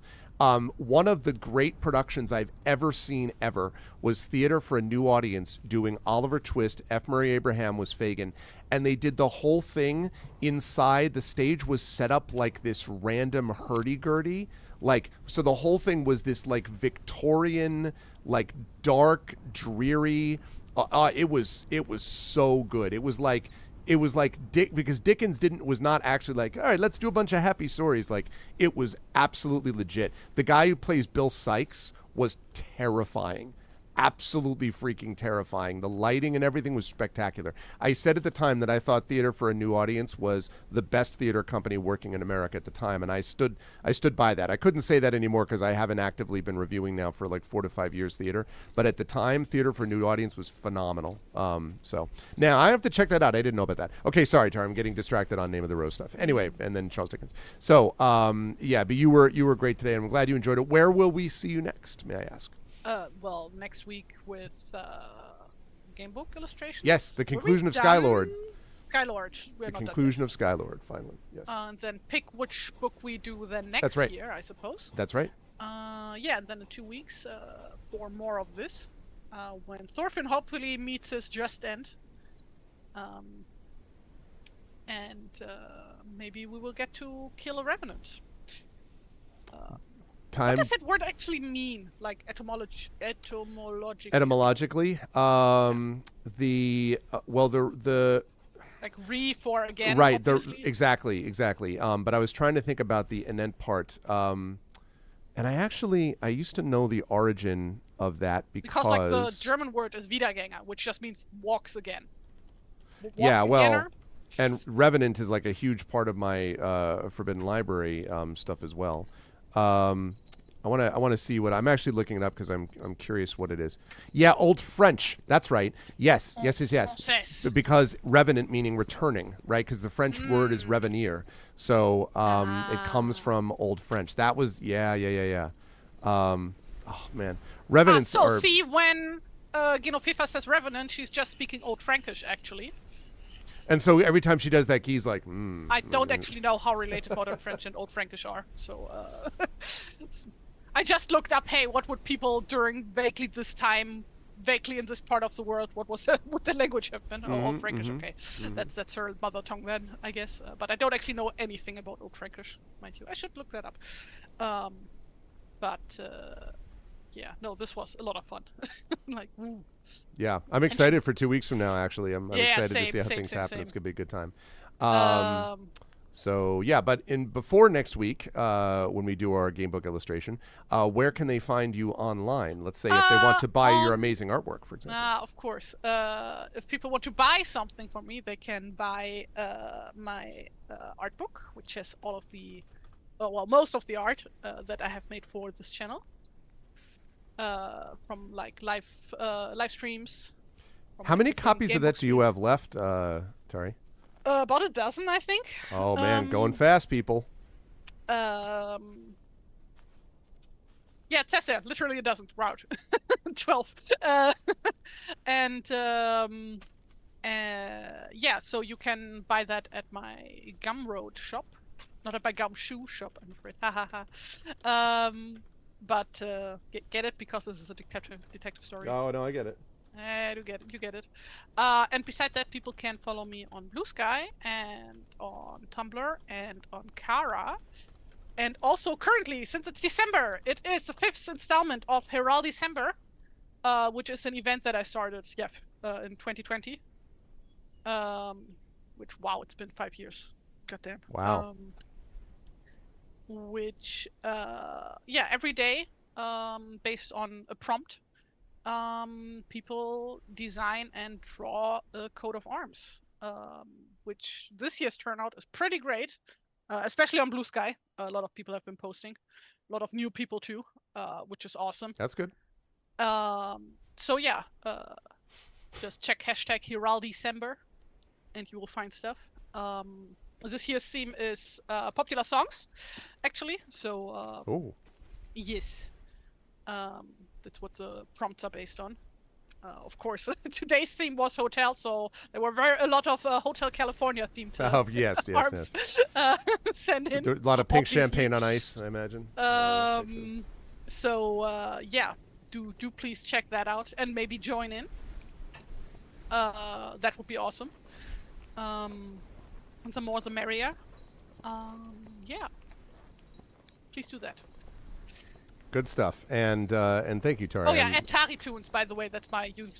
I think I didn't mention and that. also at TariToons.bsky.social. Ask me how I know. Yeah, I'm TariToons everywhere. Yes. Thank you, Tari. I'm excited for next week with Gamebook Illustration. I'm awesome happy today. For the week after. Yeah, it really was. It was a good session today. Tari Tuesdays continue. So Tari Tuesdays. So we will be back chat with you, Tari and I, next week for Gamebook Illustration, the week after for Beowulf. But in the meantime, if everyone chat could please give their love and respect and all to the awesome TariToons. Thanks, Tari. I will see you next week. Yes, and do save your inspirations for in 2 weeks. Because yeah, I was going to say, battles. if we get there, you're going to have this big negotiation. What? I heard we had the other thing. Let's do it. So see. Yeah, exactly. Thorfinn is prisoner here of his own device. Yep. The master's chamber, they gathered for the feast. Anyway, thank you, Tari, and I will see you soon. Bye for now. Howdo. Dewey. Alrighty. Good stuff. Also, I really happened to like the sound effect of the windswept plains today. It just seemed to work well with everything, like the howling of the wolf that everyone was talking about and stuff like that. It was very cool. I really enjoyed that scene. I love sequences where because this is the way that my mind works, that I'm always constructing in my head sort of set pieces, set piece ideas within my writing, set pieces ideas within, game sessions and things like that, things that would fit in film or in television, like sort of face down stuff. I really loved that sequence where it was just like accusing this rat bastard, right, of doing these things, and him being like, well, I'm cunning, and what about this? Why should I be the one that's bothered? Like very much like debating with Wormtongue, right, or the equivalent about stuff like this. So that's always a lot of fun. I enjoy that. But as it turns out, let's see, I do need to get ready for the stream, but I want to go quickly over my calendar since I've got everyone here. So let me go over the calendar for you folks now that I have December set to go. So Songs of Conquest is 4 p.m. Eastern today, so about 45 minutes from now, I'll be at GOG.com's Twitch channel with more Songs of Conquest. We're closing in at the end of the third campaign out of 4, so that's very cool. Really having a lot of fun with that game. Tomorrow night, we've got Community D&D, which reminds me that I have to change the stream title after I'm done today. So that's going to be happening, Community D&D with Waterdeep Dragon Heist with the Shadow Crew. That's tomorrow night. Then Thursday, we've got Dark Sun Shattered Lands. I found myself in a new village. There's a well to go down and check out in this new village, and also we have a lead on the mountain where the Wyvern Riders are and all that stuff. So Dark Sun is really awesome. So that'll be happening Thursday night. Now, Saturday the 7th, I have Dark Sun Shattered Lands on the schedule, but it is a little tentative. I've made it later than normal, first of all, so it's more like 9:30, and the reason for that, 9:30 to 10, and the reason for that is very simple, and that is that a very good friend, one of my closest friends, is getting married, and he's having just sort of a small private ceremony that's literally just like him and his fiance, basically. But then he's invited a few close family members and a couple of his closest friends to come to the wedding dinner, which is going to be on Saturday, and it's down in the city. So I am going down to that because, very good friend. I'm honored to be invited. So I'm going to go do that. And then when that's done, I'm going to be heading back. Now, it's supposed to be over by somewhere around 7:30. So if all goes well on a Saturday night, once I get out of Manhattan, he said, then I should be able to just do a straight shot home, and then I'll be able to stream when I get here. So if all goes well, I might be able to start as early as 9, but I also might not be able to start until 10, and it is conceivable, depending on how things happen, that I might have to cancel completely. So Saturday is a little bit up in the air. I'm hoping to get home, though, because I really have been having a ton of fun with Dark Sun. So hopefully we'll be able to do that Saturday, but I'm just letting everybody know. Week from today, we will be doing our Fighting Fantasy Gamebook Illustration stream as we wrap up Skylord, Tari and I. And then at 4:15 p.m., I will be doing By the Dice Roll, Ghosts of Saltmarsh, over on GOG. Very excited for that campaign to continue. Thursday the 12th, more Dark Sun Shattered Lands. Saturday the 14th will be our first of 2 in a row Eberron sessions as we continue with From Dust. Very excited for that as Season 5 continues of Eberron Oracle of War. 2 weeks from now is going to be a big day, Beowulf Age of Heroes, so you'll get to hear the conclusion of this of horror at Herrogate, however it's going to go down. Then we will have By the Dice Roll again. Now, one of those two, either the 10th or the 17th, are still tentative. We might do both, or we might do one or the other. We're not 100% sure. We're still, as I always tell people, in the first week or so, first few days especially, you always want to be a little bit, careful about getting too locked in on the calendar because things can change. But hopefully we'll be able to do By the Dice Roll on the 17th as well. And then it will be time for the Arvocalis with a Christmas Carol. So that'll be happening that evening. We will have at a minimum the 4 regulars of KP and Rem and Zach and Indy.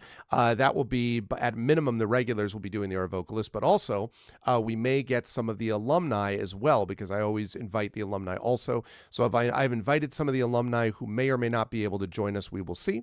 That's going to be happening on the 17th. Wednesday, the 18th, is going to be more Community D&D Waterdeep Dragon Heist. Thursday, the 19th, is Dark Sun Shattered Lands again. Saturday, the 21st, more D&D with Infinity and Beyond Eberron. So 2 weeks in a row for that. Now, Tuesday, the 24th, as of right now, is when I am planning to do my special holiday family stream, which I often do on Christmas. But because I stream normally on a Tuesday, I'm going to see if we can do this on Tuesday, the 24th instead. instead. I will warn everybody that that is a little tentative, but I'm hoping that I'll be able to get them to do that. And then I'll be doing Songs of Conquest again with Pen and Pixels over on GUG.com's Twitch channel. Wednesday the 25th will probably be off because that is Christmas Day, so probably will be off at least in anything scheduled or official. Thursday the 26th of December we'll have more Dark Sun Shattered Lands, and then Saturday the 28th will be Expedition from the Mysterious Peaks as that campaign continues. Very excited for that. And then Tuesday the 31st is going to be our Game of the Year show. That is going to be where I will talk about and rank the shows that I did, basically the games that I played in 2024. I will rank them all in order from the lowest all the way to the highest that I played. That's always a fun show for me. Also, we'll talk a little bit about the 2024 that was, the 2025 that I hope will be coming with both the channel, my own writing, and so forth. And then we'll also do a little bit of the Patreon field chat shows and Game of the Month. So I'm going to ask people to, depending on how things go, I might ask people to basically do something which is not as long a game, or which I can play for more like, say, an hour or an hour and a half, so that I have time to do the Game of the Year show first. So we'll see if that happens. And then I'll be doing Pen and Pixels on the 31st, which as of right now, I don't think I put this in there, but as of right now, that would be Songs of Conquest. As I forgot, I wanted to make sure that I marked that now. But again, that's a little bit tentative, but hopefully we'll be doing that on Tuesday the 31st. And that will end December. And that, yeah, more Typer Shark. That will end the month of December, and it will end the year 2024. And the next time I see you will be Thursday, January 2nd, when I am guessing that I'm going to be doing, although I don't know for 100% sure yet, but I'm guessing that I'm going to be doing Dark Sun Shattered Lands. And at that point, I should be closing in at the end of that game, I believe. But we'll see. And that's going to lead us. So yes, I think Game of the Year is going to be during the day. Usually I do this of an evening, but I think I probably won't do that this time, although it's possible. But depending on how things go, I also don't know whether like people are going to want to be up, if my wife and I are going to stay up to sort of ring in the new year. If not, I might ring in the new year with all of you folks with an evening stream. And what I might do is I might save the Patreon field game for that night and then do the Game of the Year show during the day. I'll know that a little bit more, but that's 4 weeks from now. So I have to think through a little bit about what I feel about that. So we'll see. But yeah, so that's what we're looking at. It's going to be a busy month of December, and I am excited for all of it, and I hope you folks are as well. But that is going to do it for me for today on this channel. So if you liked what you saw and heard today, I hope you will follow the channel. I hope you will check out our YouTube at !ArvTube. And thank you to everyone who was watching me over on YouTube today. Please do follow me and subscribe to me over on YouTube. We are at a new record high of subscribers. So every new subscription is a new record basically for us over there. It is free for you to do that, but it really helps us out. So please do subscribe there and spread the word. Discord is !ArvCord. You can hang out with the Arvanauts in between streams, and please do join us over on the Discord. Things are always happening and hopping over there. Twitter is !ArvTweets until I leave that hell site, and it'll be a lot easier for me to leave that hell site when my Blue Sky numbers get to be comparable. It's made enormous progress. We are now heading towards the mid 650s. I think we're at 638 or 639 or something of followers now, something like that, over on Blue Sky, and that's great. The faster that we get those numbers up with real, honest-to-God, awesome people over on Blue Sky, the faster I'll be able to close down Twitter and just be using Blue Sky as my extra social media presence. So please do that. TikTok is !ArvTalk. Website for this, arvaneleron.com. Don't forget to check out Hearthglow, where you can find audio podcasts that have been posted by Trifid. You can find that over on that website, arvaneleron.com. And please also check out and subscribe to my Gen GMs show that Zach Clay and I do over on YouTube for more DM and GMing tips. If you would like to know more about that, we have a lot of fun with that show. So please head over and do that. On the financial side, !Arv Shop, that's our merchandise area where you can get a lot of stuff relating to swag for yourself and cool stuff to support the channel. The Patreon sitting right there. Would love to get that to triple digits. That would be a really nice end of year sort of setting if we can move that into triple digits and be moving up and onward. I would like to get towards various channel goals, but I can't do that until the Patreon is a bit higher. So please consider jumping on board for that. Plus, you can get cool stuff for yourself as well. Also, subscribing to the channel as a couple of people did today. That would also be lovely if you could subscribe to the channel. I think gift subs are discounted for some people as well, so please consider subscribing. You get those custom sub badges and emotes to use here, there, and everywhere across Twitch. And as Prince Justin proved today, you can do inspirations, which turned out to be super useful in the case of TariToons. So definitely something which is worth your time and effort to do that. So please consider doing that. And on the publishing side, exclamation point Icarus, my graphic novel from Athos Arts, exclamation point Library, my Tales and Tomes, The Forbidden Library. That's my 5e adventure and sourcebook from Alligator Alley Entertainment, and exclamation point Greyshade, which is my Greyshade IP, Greyshade, Renegade, and Heretic from Athos Arts. You can get those right now at that link. You can also get the audiobook of Greyshade from our very own Trent Sparks at that link, and you can pre-order the tabletop role-playing game of Greyshade coming to us from Brandon O'Brien and Alligator Alley Entertainment, which is coming early next year. So please do pre-order because that really helps us out. Pre-orders are love, pre-orders are life. So please do that. That would be lovely. And last but certainly not least, exclamation point BLM, Black Lives Matter, important to affirm and assert the significance and importance of Black lives. Exclamation point Help Now, the World Health Organization page on suicide prevention. Important to reach out to others when you need help and reach out to others when they need help as well.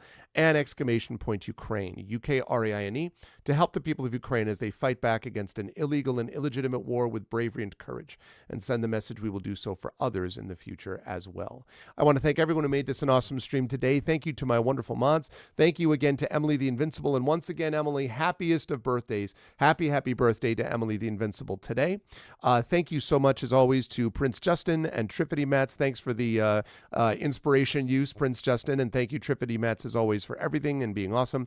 Thank you to my wonderful mods, the best in the business. And thank you to my Patreon supporters and subscribers. Thank you to Emily, to Prince Justin, to Triffid. Thank you to Imaginary Exponent, and be well, Imaginary, as always. Thank you to my wonderful viewers. Thank you to Antoine. Thank you to Artson. Thank you to Big Boss, of course. Thank you to Florian. Thank you to Jagtress. Thank you to Josiah. Thank you to Kunki. Thank you to Cubix. And thank you to Saturnius. Thank you all for being awesome. And to my random cat for running behind me. Thank you, everybody. Much love to you all. I will see you folks over on GOG.com in about 35 minutes for Pen and Pixels and more Songs of Conquest.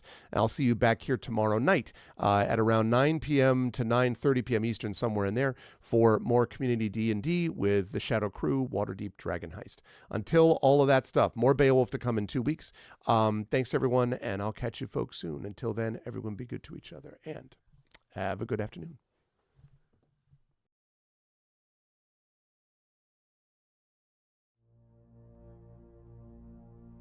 Then on the strand, with steeds and treasure and armor, their roomy and ring-dight ship was heavily laden.